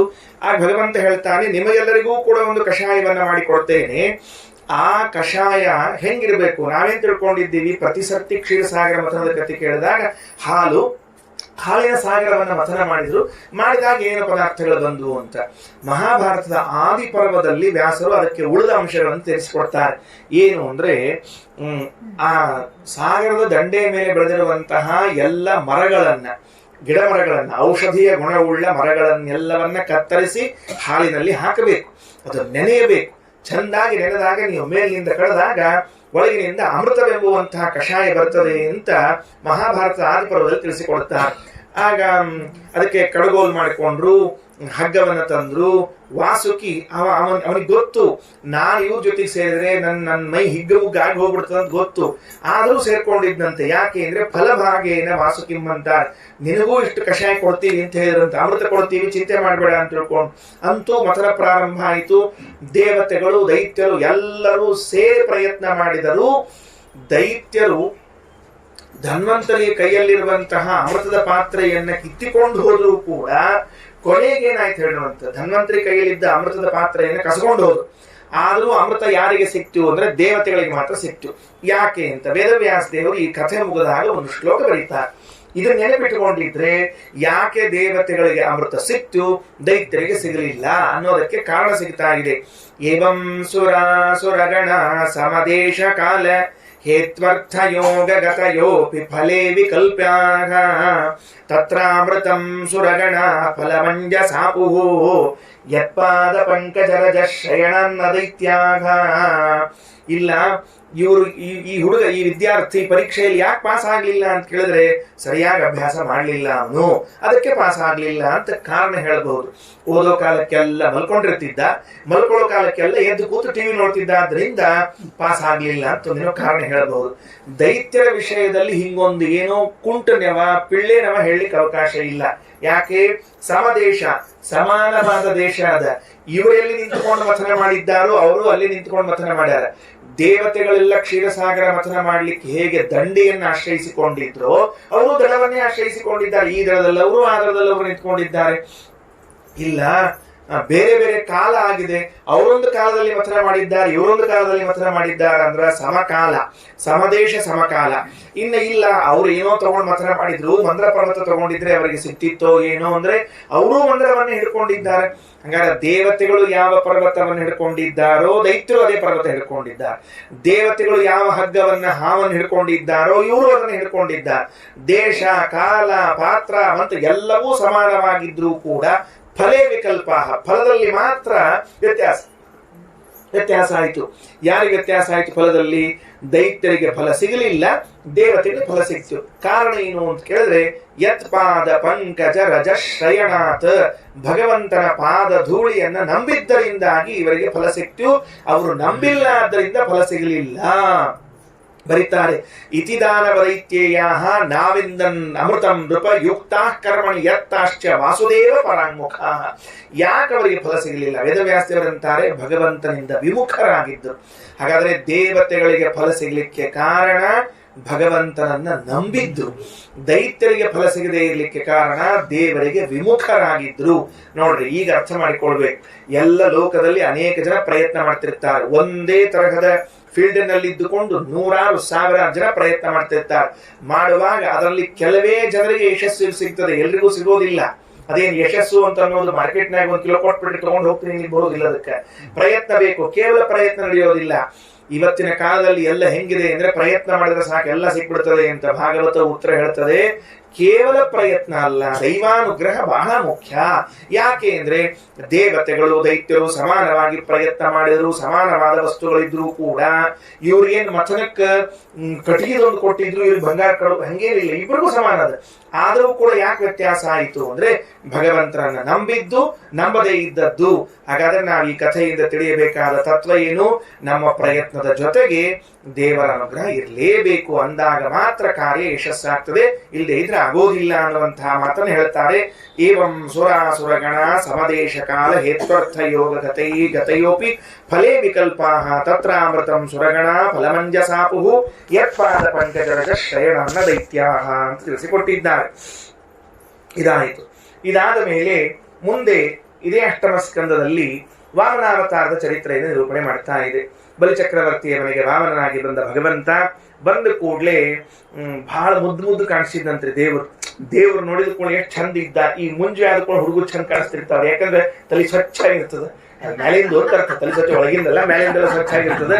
ಅದೇ ಇಷ್ಟು ದಿವಸದ್ದೆಲ್ಲ ಜಿಡ್ಡು ಪಟ್ಟು ಕೂತಿರ್ತಾವ್ರಿ, ಅಷ್ಟು ಹೋಗಿ ಒಂಚೂರು ಚಂದ ಗೋಪಾದ ಬಂದಿರ್ತದೆ, ಜುಟ್ಟು ಚಂದ ಕಾಣಿಸ್ತಿತ್ತು, ಹುಡುಗ ಚಂದ ಕಾಣಿಸ್ತಿರ್ತ ಅಂತ ಬಂದ. ಬಲಿಚಕ್ರವರ್ತಿಯ ಮನೆಗೆ ಬಂದು ಕೂಡಲೇ ಏನ್ ಆನಂದ ಆಯ್ತು. ಧ್ಯಾನಾರ್ಹ ವಾಮನಥ ನೋನಾಥ ಪಾಹಿಯಜ ಮಾನ ಸುರೇಶ ವಸುಧಾ ದಾನಾಯ ಯಾಚನಿಕ ಲೀನಾರ್ಥ ವಾಗ್ಭಷಿತ ನಾನಾ ಸದಸ್ಯದನುಜ ಮೀನಾಂಕ ನಿರ್ಮಲ ನಿಶಾನಾಥ ಕೋಟಿಲ ಸಮಾನಾತ್ಮ ಮೌಜಿ ಗುಣಕೋ ಪೀನಾಕ್ಷ ಸೂತ್ರವರ ಯಾನಾಥ ಪತ್ರಕರ ಕಾನಮ್ಯ ದಂಡವರವೃತ. ಬಹಳ ಚಂದಿದ್ನಂತ. ಧ್ಯಾನಾರ್ಹ ವರಸ್ವಾಮಳಂತಾರ ವಾಮನ ಮೂರ್ತಿಯನ್ನ ಧ್ಯಾನ ಮಾಡ್ಲಿಕ್ಕೆ ಯೋಗ್ಯದ, ಯಾಕಷ್ಟು ಚಂದ ಇದ್ದಾನ. ಧ್ಯಾನಾರ್ಹ ವಾಮನತನೋ ಧ್ಯಾನಾರ್ಹ ವಾಮನಥ ನೋನಾಥ ಪಾಹಿಯಜ ಮಾನ ಸುರೇಶ ವಸುಧಾ ದಾನಾಯ. ದಾನ ಕೇಳ್ಕೊಂಡ್ ಬಂದಂತ, ಕೊಡ್ತೀನಪ್ಪಾ ಅಂತ ಹೇಳಿ. ಬಲಿಚಕ್ರವರ್ತಿ ಇಲ್ಲ ಅಂತ ಅಲ್ಲಿಗೆ ಮನಸ್ಸು ಬರ್ಲಿಲ್ಲ. ಹುಡುಗ ನೋಡ್ಲಿಕ್ಕೆ ಚಂದ ಇದ್ದ ಅಂತ ತಿಳ್ಕೊಂಡು ಹೂ ಅಂದ್ಬಿಟ್ಟ. 3 ಪಾದ ಭೂಮಿನೂ ಕೊಟ್ಟು ಬಿಟ್ಟ. ಶುಕ್ರಾಚಾರ್ಯ ಹೇಳಿದ್ರು, ಅಲ್ಲೋ ನೀ ದಾನ ಕೊಡೋ ಕಾಲಕ್ಕೆ ಸ್ವಲ್ಪ ಹಿಂದ ಮುಂದ ಮೇಲೆ ಕೆಳಗ ಎಡಕ ಬಲಕ ಎಲ್ಲ ವಿಚಾರ ಮಾಡ್ಬೇಕು, ಬ್ಯಾಡೋ, ಯಾರನ್ನ ಕೇಳ್ಬೇಕಾಗಿತ್ರಿ ಆಚಾರ ಅಂದವ. ಶುಕ್ರಾಚಾರ್ಯ ನನ್ನ ಕೇಳ್ಬೇಕಾಗಿತ್ತು, ಆಚಾರ ರೊಕ್ಕ ನಂದು ನಿಮ್ ಕೇಳ್ಬೇಕು ಅಂತೀವ ಅಂದ. ಹಿಂಗೆ ಇರ್ತದೆ ನೋಡ್ರಿ ಯಾವಾಗ್ಲೂ. ಮೊದ್ಲು ಹೇಳೋ ಕಾಲಕ್ಕೆ ಹೇಳ್ತಾರ ಆಚಾರ ಎಲ್ಲಾ ನಿಮ್ದು ಅಂತ ಹೇಳ್ಬಿಟ್ಟಿರ್ತಾರ ಫಸ್ಟ್. ಆಮೇಲೆ ಏನ್ ಹೆಚ್ಚು ಕಡಿಮೆ ನಂದದು ನಿಮ್ದೇ ಕಾರವಾರ ಅಂತ ಕೇಳ್ತಿರ್ತಾರ. ಅದಕ್ಕೆ ಸುಮ್ ಕೇಳಿದ್ರು, ಇಲ್ಲ ನನ್ ಕೇಳ್ಬೇಕಾಗಿತ್ತಲ್ಲ. ಅಲ್ಲ ಗುರುಗಳೇ, ಏನೋ ಪಟಾಕ್ಷಿ ಹಾರಿಸ್ಲಿಕ್ಕೆ ಪೆಂಡಾಲ್ ಹಾಕಿಸ್ಲಿಕ್ಕೆ ಅಂದ್ರೆ ಖರ್ಚು ಬಹಳ ಅಂತ ವಿಚಾರ ಮಾಡ್ಬೋದು. ದಾನ ಕೊಡ್ಲಿಕ್ಕೆ ಯಾಕೆ ಕೇಳಿಸ್ಬೇಕಾಗಿತ್ತು, ಕೊಟ್ಟು ಬಿಟ್ಟೆ. ಯಾರಿಗ್ ಕೊಟ್ಟೋ ಇಲ್ರಿ, ಹಿಂಗ್ ಹುಡುಗಿದ್ದ ಛೋಟ್ಯಾ ಇದ್ದ ಕೊಟ್ಬಿಟ್ಟೆ. ಅವ್ನು ಛೋಟ್ಯಾ ಅಲ್ಲ ಮೋಟ್ಯಾ, ಅವ ನೆನಪಿಟ್ಕೋ. ಅವ ಯಾರು ಅಂದ್ರೆ ಏಷ ವೇದೋಚನೆ ಸಾಕ್ಷಾತ್ ಪರಮಾತ್ಮನೇ ಬಂದಿದ್ದಾನೆ. ಮಾಯಾ ಮಾನವಕೋ ಹರಿಹಿ, ಅವನು ತನ್ನ ಇಚ್ಛೆಯಿಂದ ಬಾಲಕನ ವೇಷವನ್ನ ಹಾಕಿಕೊಂಡು ಬಂದಿದ್ದಾನೆ. ನೀ ದಾನ ಕೊಟ್ಟಿದ್ದಿಲ್ಲ, ದಾನದ ನೆಪದಲ್ಲಿ ನಿನ್ನ ಇಡೀ ಸಂಪತ್ತನ್ನ ಹರಣ ಮಾಡಿಬಿಡುತ್ತಾನೆ ಅಂತ ಹೇಳ್ಬಿಟ್ಟ. ಇವಾಗ ಇನ್ನೂ ಖುಷಿ ಆಗ್ಬಿಡ್ತೀರಿ, ಅಲ್ಲೂ ನಿನ್ ಸಂಪತ್ತು ಹೋಗ್ತು ಅಂದ್ರೆ ಕುಡಿಲಿಕತ್ತಿಯಲ್ಲೂ ಅಂದ್ರ. ಅದಕ್ಕೆ ಅವ ಅಂದಲ್ರಿ, ಯಾರ್ಯಾರಿಗೋ ಕೊಟ್ಟು ಕೃಷ್ಣಾರ್ಥ ಅಂತಿರ್ತೀವಿ ನಾವು, ಕೃಷ್ಣನ ಬಂದಾರ ಇಸ್ಕೊಳ್ಳಿಕ್ಕೆ ಕೃಷ್ಣಾರ್ಥ ಅಂತ ಏನ್ ಮಾಡಬೇಕು. ಯಾರೋ ಬ್ರಾಹ್ಮಣರು ಯಾರೋ ಬಂದಿರ್ತಾರ, ಅವ್ರಿಗೆ ಕೊಟ್ಟು ಕೃಷ್ಣ ಪ್ರೀತನಾಗ್ಲಿ ಅಂತ ಹೇಳೋದು ನಾವು. ಅಂತ ಸ್ವತಃ ಕೃಷ್ಣನೇ ಬಂದಾನ, ಕೊಡ್ಲಿಕ್ಕೆ ಏನಾಗ್ಯದ ಕೊಡ್ತೀನಿ ತಗೊಳ್ರಿ ಅಂದ್ರು. ಹಾಳಾಗ ಒಂದ್ ಗುರು ಶಿಷ್ಯ ಶಾಪ್ ಹಾಕ್ಬಿಟ್ರಿ. ಶುಕ್ರದಶ ಇದ್ದಾಗ ಜಗದಾಡಿದ್ದ, ಶುಕ್ರಾಚಾರ್ಯ ಶಾಪ್ ಹಾಕಿದ್ರು, ದಶ ಒಟ್ಟು ಟಾಯ್ಗಳು ಬಿಡ್ತು. ಆದ್ರೂ ಮನಸ್ಸೇನ್ ಬದಲು ಮಾಡ್ಕೊಳ್ಳಿಲ್ಲ. ಕೊಟ್ಟ ಇವ ತಗೊಂಡ, ಅವ ಕೊಟ್ಟ ಇವ ತಗೊಂಡ, ಕೊಟ್ಟವ ಇಸ್ಕೊಂಡವ ಇವ ಅಂತ ಏನೋ ಒಂದು ಗಾದಿ ಮಾತು ಕಾಣೋದಾಗ ಇರ್ಲಿ. ಅಂತೂ ಮುಗೀತು. ದಾನ ಮುಗಿದ ಮೇಲೆ ಏನಾಯ್ತು ಅಂದ್ರೆ, ನೀ ಪಾತಾಳಕ್ಕೆ ಹೋಗು ಅಂತ ದೇವ್ರು ಹೇಳ್ದ, ನೀನ್ ಇರ್ಬೇಡ ಅಂತ ಹೇಳ್ದ. ಅಷ್ಟೊತ್ತಿಗೆ ಅವ್ರ ಅಜ್ಜಂದ್ರು ಬಂದಿದ್ರು, ಪ್ರಹ್ಲಾದರಾಜರು ಬಂದು, ಸ್ವಾಮಿ ನಮ್ಮ ಹುಡುಗ ಏನೋ ಸ್ವಲ್ಪ ಸಾಹಸ ಮಾಡ್ಯಾನ, ಅದಕ್ಕೆ ದಯಮಾಡಿ ತಪ್ಪು ತಿಳ್ಕೊಳ್ಲಿಕ್ಕೆ ಹೋಗ್ಬೇಡ, ಅವ್ನು ಬಹಳ ದೊಡ್ಡ ಶಿಕ್ಷಾ ಕೊಡ್ಲಿಕ್ಕೆ ಹೋಗ್ಬೇಡ, ಕ್ಷಮಾ ಮಾಡು ಅಂತ ಹೇಳಿ. ಇಲ್ಲಿ ಏನ್ ಅವೇನ್ ತಪ್ಪು ಮಾಡಿಲ್ಲ, ಅವ್ನು ಚಲೋ ಇದ್ದ, ನೀವು ಅಲ್ಲೇ ಹೋಗ್ಬಿಡ್ರಿ ನಮ್ಮ ಜೊತೆಗೆ, ಯಾಕಂದ್ರೆ ನಿತ್ಯ ನಿಮಗೂ ಅವಂಗೂ ಇಬ್ಬರಿಗೂ ನಾ ದರ್ಶನ ಕೊಡ್ತೀನಿ ಅಂತ ಹೇಳ್ಬಿಟ್ಟ. ಆತು, ಹೋದ್ರು, ಅಲ್ಲಿ ಒಳಗ ಸೇರ್ಕೊಂಡ್ಮೇಲೆ ಇಬ್ಬರಿಗೂ ನಿತ್ಯ ದರ್ಶನ. ನೋಡ್ರಿ, ಇಂಥ ಮೊಮ್ಮಗನ ಪಡೆದದ್ದಕ್ಕ ಪ್ರಹ್ಲಾದರಾಜರಿಗೆ ದಿವಸ ದೇವರ ದರ್ಶನ, ಸ್ವತಃ ಅವರು ಮಹಾನುಭಾವರು, ಅವ್ರಿಗೂ ದೇವರ ದರ್ಶನ, 2 ಆತು. ಇದು ಮುಗೀತು. ಅವರೆಲ್ಲ ಹೋದ್ಮೇಲೆ ಸಿನಿಮಾದೊಳಗೆ ಮುಂದಿನೊಂದು ಉಳಿದಿರ್ತದ್ರಿ, ಇನ್ನು ಹೆಸರು ಬರೋದು, ಇದನ್ನ ಹಾಕೋದು, ಕೊನೆಗೆ ಇರ್ತಾವಲ್ಲ, ಮತ್ತೆ ಅವೆಲ್ಲ ಬರ್ಬೇಕಲ್ಲ. ಈಗ ಪರ್ದ ತೆಗೆಯೋದು ಹಿಂಗೆ ಇರ್ತಿತ್ತಲ್ಲ, ಮತ್ತೆಲ್ಲ ಬರ್ತಿತ್ತು, ಹೋಗ್ಬೇಡ. ಅದಕ್ಕೆ ಕೊನೆಗೇನ್ ಕಥೆ ಉಳಿದದ ಇನ್ನ ಅಂದ್ರೆ, ಅವನು ಬಲಿಚಕ್ರವರ್ತಿಯನ್ನ ಪರಮಾತ್ಮ ಕೆಳಗೆ ಕಳಿಸಿದ್ರೆ ಶುಕ್ರಾಚಾರ್ಯನ ಕರೆದಂತ, ಬಾರಿ ಶುಕ್ರಾಚಾರ್ಯ ಕೇರಂತ. ಆಶ್ಚರ್ಯ, ದೇವರು ಶುಕ್ರಾಚಾರ್ಯ ಜೊತೆಗೆ ಮಾತಾಡೋದು ಕೊನೆ ಕನ್ವರ್ಸೇಷನ್ ನಾವು ಹೇಳುದಿಲ್ರಿ ಸಾಮಾನ್ಯವಾಗಿ. ಅವಸರ ಇರ್ತದೆ ನಮ್ಗೆ. ಸಪ್ತಾಹ ಅಂದ್ರೆ ಏನ್ರಿ ಹೇಳ್ತೀನಿ, ಎಲ್ಲರ ಕುತಿ ಹಿಜೋಳದಂತ ಅರ್ಥ, ಏನಿಲ್ಲ ಹೇಳಕ್ಕೆ. ಸುಮ್ ಕೇಳೋರಿಗೆ ಚಂದ ಅನಿಸ್ತದೆ, ಭಾರಿ ಅದ ಅಂತ ಹೇಳೋ ಇರ್ಲಿ. ಅಂತೂ ಏನಾಗಿದೆ ಅಂತಂದ್ರೆ, ಅದು ಬಂದ್ರು ಶುಕ್ರಾಚಾರ್ಯ, ಬರ್ರಿ ಬಂದ್ರು, ಏನ್ ಚಂದ ಮಾತ್ರಿ. ಇದನ್ನ ಅರ್ಥ ಮಾಡಿಕೊಳ್ಬೇಕು, ಇದು ಬಹಳ ಮಹತ್ವದ ಸಂಗತಿ. ಕಥೆ ಕೇಳಿದ್ಮೇಲೆ ತತ್ವ ತಿಳಿದೇ ಹೋಗ್ಬಾರ್ದು ನಾವೆಲ್ಲ. ಅಥಾಹ ಉಶನಸಂ ಬ್ರಹ್ಮನ್ ಹರಿಹಿ ನಾರಾಯಣ ಅಂತಿಕೆ ಆಸೀನಂ ಋತ್ವಿಜಾಂ ಮಧ್ಯೆ ಸದಸಿ ಬ್ರಹ್ಮವಾದಿನ. ದೊಡ್ಡ ಬ್ರಹ್ಮಸಭೆ, ಎಲ್ಲಾ ಪುರೋಹಿತರು ಬ್ರಾಹ್ಮಣರು ಒಟ್ಟರು ಸೇರ್ಯಾರ. ಮಧ್ಯದಲ್ಲಿ ಶುಕ್ರಾಚಾರ್ಯ ಕೂತಿದ್ದಾರೆ. ಪರಮಾತ್ಮ ಕರೆದ, ಬಂದು ಎಲ್ಲರ ಕೈ ಜೋಡಿಸ್ಕೊಂಡು ನಿಂತ್ಕೊಂಡ್ರು. ಸ್ವಾಮಿ ಏನ್ ಹೇಳು, ನೀ ಏನ್ ಹೇಳ್ತಿ ಹೇಳು ಅಂದ್ರು. ಏನಿಲ್ಲ, ಈಗ ನಿಮ್ ಹುಡುಗ ಕರ್ಮ ಮಾಡಿದ್ನಲ್ಲ, ಈ ಯಜ್ಞವನ್ನ ಮಾಡಿದ್ನಲ್ಲ, ಈ ಯಜ್ಞ ಇದು ಪೂರ್ಣ ಆಗುವುದರೊಳಗೇನೆ ಅವ ಇಲ್ಲಿಂದ ಬಿಟ್ಟು ಹೋಗ್ಬಿಟ್ಟ, ಸ್ಥಳ ಬಿಟ್ಟು ಹೋಗ್ಬಿಟ್ಟ. ಹಾಗಾದ್ರೆ ಕರ್ಮ ಪೂರ್ಣ ಆಗಬೇಕಲ್ಲ, ಅದನ್ನ ನೀವು ಮಾಡಬೇಕಲ್ಲ ಶಿಷ್ಯನ ಸ್ಥಾನದಲ್ಲಿ ಕೂತ್ಕೊಂಡು. ಯಾಕಂದ್ರೆ ನೀವೇ ಮಾಡಿಸೋದು ಪುರೋಹಿತರು, ಯಜಮಾನನ ಜಾಗದಲ್ಲಿ ಪುರೋಹಿತರಿದ್ದು ಮಾಡ್ಲಿಕ್ಕೆ ಬರ್ತದೆ ಅವಕಾಶ ಅದ ಅಂದಮೇಲೆ ಬ್ರಹ್ಮನ್ ಸಂತನು ಶಿಷ್ಯಸ್ಯ ಕರ್ಮಚ್ಛಿದ್ರಂ ನಿತನ್ವತಃ. ಇದು ಕರ್ಮಚ್ಛಿದ್ರ, ಈ ಕರ್ಮದಲ್ಲಿ ಲೋಪ ಆಗ್ಬಿಟ್ಟದೆ. ಈ ಕರ್ಮದಲ್ಲಿನ ಲೋಪದೋಷಗಳನ್ನ ಪರಿಹಾರ ಮಾಡ್ಲಿಕ್ಕೆ ನೀವೇ ಮುಂದೆ ನಿಂತ್ಕೊಂಡು ಮಾಡ್ರಿ. ಖರೆ ಅಂದ್ರೆ ಏನು ಅಂದ್ರ, ನಿಮ್ಮಂತಹ ಜ್ಞಾನಿಗಳು ಆ ಕರ್ಮವನ್ನ ನೋಡಿಬಿಟ್ರೆ ಸಾಕು, ಆ ಕರ್ಮಕ್ಕಿದ್ದ ನ್ಯೂನತಾ ಪರಿಹಾರ ಆಗ್ತದಂತ. ದೇವರಂದಾನ ಯತ್ತತ್ ಕರ್ಮ ಸುವೈಷಮ್ಯಂ ಬ್ರಹ್ಮ ದೃಷ್ಟಂ ಸಮಂ ಭವೇತ್. ಜ್ಞಾನಿ ಆ ಕರ್ಮಕ್ಕೆ ಬಂದಿದ್ದಾನೆ, ಎಲ್ಲೋ ಕರ್ಮ ನಡೀತಾ ಇರುವಾಗ ಬಂದಿದ್ದಾನೆ ಅಂದ್ರೆ ಚಲೋ ಆಗ್ಲಿ ಅಂತ ಇಷ್ಟ ಅಂದ್ಬಿಟ್ರೆ ಆ ಕರ್ಮ ಪೂರ್ಣ ಆಗ್ಬಿಡುತ್ತೆ ಅಂತ. ನ್ಯೂನತಾ ದೋಷ ಎಲ್ಲ ಪರಿಹಾರ ಆಗ್ಬಿಡ್ತು. ಅದಕ್ಕೆ ನೀವು ಒಂಚೂರು ಮುಂದುವರೆಸ್ರಿ ಅಂತ ಅಂದ್ಬಿಟ್ರು ಪರಮಾತ್ಮ ವಾಮನ. ಶುಕ್ರಾಚಾರ್ಯ ಅಂದ್ರು ಕೂಡ್ ಸ್ವಾಮಿ ಅವಕಾಶದ ನಿನಗೆ ಕೂಡೋ ನಿಮಿಷ ಕೂಡಿಸ್ಬಿಟ್ಟು ಇವಾಗ ಮಾತಾಡಕ್ಕೆ ಶುರು ಮಾಡಿದ್ರು. ಶುಕ್ರ ಉವಾಚ ಕುತಸ್ತತ್ ಕರ್ಮ ವೈಷಮ್ಯಂ ಯಸ್ಯ ಕರ್ಮೇಶ್ವರೋ ಭವಾನ್. ನನ್ನ ಶಿಷ್ಯನ ಕರ್ಮಗಳಲ್ಲಿ ದೋಷ ಎಲ್ಲಿದೆ ಅಂತ ಪ್ರಶ್ನೆ ಮಾಡ್ತಾರವ್ರು. ಅಲ್ರಿ ಮತ್ತೆ ಮಧ್ಯದಲ್ಲಿ ಬಿಟ್ಟು ಹೋಗೋದಲ್ಲ, ಮಧ್ಯದಲ್ಲಿ ಬಿಟ್ಟು ಹೋದದ್ದನ್ನ ಮಾತ್ರ ನೋಡ್ತಾ ಇದ್ದಿ, ಕರ್ಮಾಧ್ಯಕ್ಷನಾದವ್ ನೀ ಈ ಕರ್ಮಕ್ಕೆ ಬಂದದ್ದನ್ನ ಯಾಕೆ ಹೇಳ್ತಿಲ್ಲ ಅಂತ ಕೇಳ್ತಾ ಇದ್ದ. ಲೋಕಾಧ್ಯಕ್ಷ ಸುರಾಧ್ಯಕ್ಷ ಧರ್ಮಾಧ್ಯಕ್ಷ ಕೃತಾಕೃತ ಅಂತ ತಿಳ್ಕೊಂಡು ವಿಷ್ಣು ಸಹಸ್ರನಾಮದಲ್ಲಿ ಭಗವಂತನ ಎಷ್ಟು ಅಧ್ಯಕ್ಷತೆ ಕೊಟ್ಟಿದ್ದಾರೆ ಇದೆ ಅಂತ ಹೇಳಿಕತ್ತಾರ ಅಂದ್ರೆ, ಅವ ಲೋಕಾಧ್ಯಕ್ಷ, 14 ಲೋಕಗಳಿಗೂ ಅವನೇ ಅಧ್ಯಕ್ಷ. ಆಮೇಲೆ ಸುರಾಧ್ಯಕ್ಷ, ಎಲ್ಲಾ ದೇವತೆಗಳಿಗೂ ಅವನೇ ಅಧ್ಯಕ್ಷ. ಧರ್ಮಾಧ್ಯಕ್ಷ, ನಾವು ಮಾಡುವ ಎಲ್ಲ ಧರ್ಮ ಕಾರ್ಯಗಳಿಗೂ ಧರ್ಮಕ್ಕೂ ಅವನೇ ಅಧ್ಯಕ್ಷನಾಗಿದ್ದಾನೆ. ಅಲ್ಲ ಸ್ವಾಮಿ, ಯಜ್ಞೇಶ್ವರ ಯಜ್ಞ ಪುರುಷ ಸರ್ವಭಾವೇನ ಪೂಜಿತ. ನೀನು ಯಾವ ಯಜ್ಞ ಭೂಮಿಗೆ ಬಂದಿದ್ದೀಯ ಅಲ್ಲಿ ನೀನೇ ಇದ್ದಿ. ನಿನ್ನ ಉಪಸ್ಥಿತಿಯಲ್ಲಿಯೂ ಕರ್ಮ ಅಪರಿಪೂರ್ಣವಾಯಿತು ಅಂದ್ರೆ ನಿನ್ನ ಉಪಸ್ಥಿತಿ ಏನ್ ಮಹತ್ವ ಹೋಯ್ತು? ಹಾಗಾದ್ರೆ ದೇವರಿದ್ದಾಗಲೂ ಕರ್ಮಗಳು ಪರಿಪೂರ್ಣ ಆಗಲಿಲ್ಲ ಅಂತಾದ್ರೆ ಅಲ್ರಿ ನಾ ಇದ್ರೇನಾಯ್ತು? ಯಜ್ಞನ ಯಜ್ಞೇಶ್ವರ, ನೀನೇ ಸ್ವಯಂ ಯಜ್ಞೇಶ್ವರ. ಅಹಂ ಹಿ ಸರ್ವಯಜ್ಞಾನಾಂ ಭೋಕ್ತಾ ಚ ಪ್ರಭುರೇವ ಚ. ಕೃಷ್ಣ ಅಂತಾನೆ, ನೋಡ ಅರ್ಜುನ, ಜಗತ್ನಲ್ಲಿ ಯಾರೇ ಯಜ್ಞ ಮಾಡಿರ್ಲಿ ಆ ಎಲ್ಲ ಯಜ್ಞಗಳು ನನ್ನನ್ನೇ ಕುರಿತು ಮಾಡಿದ್ದೆ ಹೊರತಾಗಿ ಬೆಳೆದಲ್ವೇ ಅಲ್ಲ. ಮತ್ತು ನಮ್ಮ ಹುಡುಗ ಸರ್ವಭಾವೇನ ಪೂಜಿತ, ಸಮಸ್ತ ವಸ್ತುವನ್ನ ದಾನ ಕೊಟ್ಟು ನೀವು ಪೂಜಾ ಮಾಡ್ಯಾನ. ಇಷ್ಟ ಆದ ಮೇಲೆ ದೋಷ ಉಳಿತು ಅಂತ ಎಲ್ಲದ ಹೇಳುವ ಚಾನ್ಸೇ ಇಲ್ಲ. ಇನ್ನು ಒಂದು ವೇಳೆ ಹಂಗೇನಾದ್ರೂ ದೋಷ ಇತ್ತು ಅಂತಾದ್ರೆ ಯಾವ್ದಾವ್ದಿನ ದೋಷ ಇರಬಹುದು? ಮಂತ್ರತಃ ತಂತ್ರತಃ ಛಿದ್ರಂ ದೇಶಕಾಲಾರ್ಹವಸ್ತುತಃ ಸರ್ವಂ ಕರೋತಿ ನಿಶ್ಚಿದ್ರಂ ಅನುಸಂಕೀರ್ತನಂ ತವ. ನಾವು ಮಾಡುವ ಕರ್ಮಗಳಲ್ಲಿ ಎಲ್ಲೆಲ್ಲಿಂದ ದೋಷಗಳಾಗಬಹುದು ಅಂತ ಶುಕ್ರಾಚಾರ್ಯ ತಿಳಿಸಿಕೊಡ್ತಾರೆ. ಮಂತ್ರತಃ, ಸರಿಯಾಗಿ ಮಂತ್ರ ಹೇಳದೆ ಕರ್ಮವನ್ನ ಮಾಡಿದಾಗ ಆ ಮಂತ್ರ ಫಲ ಕೊಡುವುದಿಲ್ಲ. ಫಲ ಬರದೇ ಇರ್ಲಿಕ್ಕೆ ಕಾರಣ ನಂಬರ್ 1, ಮಂತ್ರ ಬರಲ್ಲ. ಹೆಂಗೆಂಗೋ ಮಂತ್ರ, ಸ್ವರ ಎಕಡೆಕಡೋ ಹೇಳಿರ್ತಾರೆ. ಎಲ್ಲೋ ಸ್ವರ ಇರ್ತದ, ಎಲ್ಲೋ ಇದು ಇರ್ತದ. ಪಾಪ ಏನ್ ಮಾಡ್ಬೇಕು? ಬರುವುದಿಲ್ಲ. ಆಮೇಲೆ ಸ್ವರ ತಪ್ಪಿತು ಅಂದ್ರೆ ಹೋತು. ಆಮೇಲೆ ತಂತ್ರ ಏನಾಗ್ತಿರ್ತದ್ರಿ, ಸ್ವಾಹ ಅಂತ ಅಂದಾಗಲೇನೆ ತುಪ್ಪ ಹಾಕ್ಬೇಕ್ರಿ. ಇವ ಸ್ವಾಹ ಅಂತ ಅಂದ್ 30 ನಿಮಿಷದಲ್ಲಿ ನೀವು ತುಪ್ಪ ಹಾಕಿರ ಅಂದ್ರೆ ಗೋವಿಂದ ಅಂತ ಅರ್ಥ. ತಂತ್ರ ಅಂದ್ರೆ ಆ ಕ್ರಿಯೆಗಳು, ಮಂತ್ರ ಮತ್ತು ಕ್ರಿಯೆಗಳಿಗೆ ಸರಿಯಾಗಿ ಹೊಂದಿಸ್ಬೇಕು. ನೀವು ಅಕ್ಷತಾನ್ ಸಮರ್ಪಯಾಮಿ ಅಂತ ಅಂದ್ರಿ ಅಂದ್ರೆ ಅಕ್ಷತ ಹಾಕ್ಬೇಕು. ಆ ಹೊತ್ತಿನೊಳಗ ಅವ ಹಿಂಗ್ ಫೋನೇ ಮಾತ್ರ ಕೂತ್ಕೊತಿರ್ತಾನ ಅಂತೇಳಿ ಆ ಪುರೋಹಿತ ಕೈ ಹಿಡ್ಕೊಂಡು ಅವನೇ ಹಾಕ್ಬಿಡು ಅಂತ ತಿಳ್ಕೊಂಡು ಹೇಳಿ ಹಿಂಗೆಲ್ಲ ಹಾಕಿದ್ರೆ ಅದು ಹೆಂಗಾಗ್ಬೇಕು? ಹಾಗಾದ್ರೆ ನಮ್ಮ ಕರ್ಮ ಫಲ ಕೊಡದೆ ಇರ್ಲಿಕ್ಕೆ ಮೊದಲನೇ ಕಾರಣ ಮಂತ್ರದೋಷ, ಎರಡನೇದು ತಂತ್ರದೋಷ, ಮೂರನೇದ್ದು ದೇಶ. ಯಾವ ದೇಶದಲ್ಲಿ ಮಾಡ್ತೀವಿ ಅದು ಕೂಡ ಕರ್ಮದ ಮೇಲೆ ಪ್ರಭಾವ ಬೀರ್ತದೆ. ಕಾಲ, ಆ ಕಾಲವೂ ಕೂಡ ಕರ್ಮದಲ್ಲಿ ಪ್ರಭಾವ ಬೀರ್ತದೆ. ಮತ್ತೆ ವಸ್ತು, ಚಲೋ ವಸ್ತು ತಗೊಂಡು ಮಾಡ್ಬೇಕು, ಬಿಲ್ಲೆ ನಡೆಯೋದಿಲ್ಲ. ಇಷ್ಟೆಲ್ಲವೂ ಕೂಡ ಇದ್ದಾಗ ಕರ್ಮಗಳಲ್ಲಿ ಇವು ವ್ಯತ್ಯಾಸ ಆದ್ರೆ ಕರ್ಮ ಫಲ ಕೊಡೋದಿಲ್ಲ. ಇಲ್ಲ, ಎಲ್ಲ ಸರಿ ಇದೆ, ಹೌದಾ? ಹಾಗಾದ್ರೆ ಇದರಲ್ಲಿ ಫಲ ಕೊಡದೆ ಇರ್ಲಿಕ್ಕೆ ಏನ್ ಕಾರಣದ? ನಿಶ್ಚಿದ್ರ ಅನುಸಂಕೀರ್ತನಂ ತವ. ಅದಕ್ಕೆ ಕರ್ಮದ ಕೊನೆಯಲ್ಲಿ ನಾವು ಯಾವಾಗಲೂ ನಿನ್ನ ಹೆಸರು ಹೇಳ್ಬಿಡ್ತೀವಿ. ಯಸ್ಯ ಸ್ಮೃತ್ಯಾಚ ನಾಮೋಕ್ತ್ಯ ತಪಃ ಪೂಜಾ ಕ್ರಿಯಾದಿಷು ನ್ಯೂನಂ ಸಂಪೂರ್ಣತಾಂ ಯಾತಿ ಸದ್ಯೋ ವಂದೇ ತಮಚ್ಯುತಂ. ಯಸ್ಯ ಸ್ಮೃತ್ಯಾಚ ನಾಮೋಕ್ತ್ಯ. ದಿವಸ ಹಿಂಗೆ ಹೇಳ್ತಿರ್ತೀವಿ, ಅದ್ರ ಅರ್ಥ ಗೊತ್ತಿರಂಗಿಲ್ರಿ. ಸುಮ್ ಒಟ್ಟು ಅಲ್ಲ, ಗೊತ್ತಿಲ್ಲದೆ ಇದ್ದವ್ರಿಗೆ ಹೇಳಿಕತ್ತೀನಿ, ಉಳಿದವ್ರಿಗೆ ತಿಳ್ಕೊಳ್ಳಿ. ಯಸ್ಯ ಸ್ಮೃತ್ಯಾಚ ನಾಮೋಕ್ತ್ಯ. ಯಾರ ಸ್ಮೃತಿ, ಸ್ಮೃತಿ ಅಂದ್ರೆ ಸ್ಮರಣ, ನಾಮೋಕ್ತಿ ಅಂದ್ರೆ ಹೆಸರು ಹೇಳೋದು. ಯಸ್ಯ ಸ್ಮೃತ್ಯಾಚ ನಾಮೋಕ್ತ್ಯ, ಗೊತ್ತಾಯ್ತಲ್ಲ ಏನು ತಿಳ್ಕೊಂಡು ಹೇಳಿ. ಯಾರ ನಾಮವನ್ನ ಹೇಳುವುದರಿಂದ, ಸ್ಮರಣೆಯನ್ನು ಮಾಡುವುದರಿಂದ ಏನಾಗ್ತದೆ? ಅದು ನ್ಯೂನಂ ಸಂಪೂರ್ಣತಾಂ ಯಾತಿ ಸದ್ಯೋ ವಂದೇ ತಮಚ್ಯುತಂ. ಎಲ್ಲ ನ್ಯೂನತೆಗಳು ಪರಿಹಾರವಾಗ್ತದೋ ಅಂಥ ಅಚ್ಯುತನಿಗೆ ನಮಸ್ಕಾರ ಮಾಡ್ತಾ ಇದ್ದೀನಿ.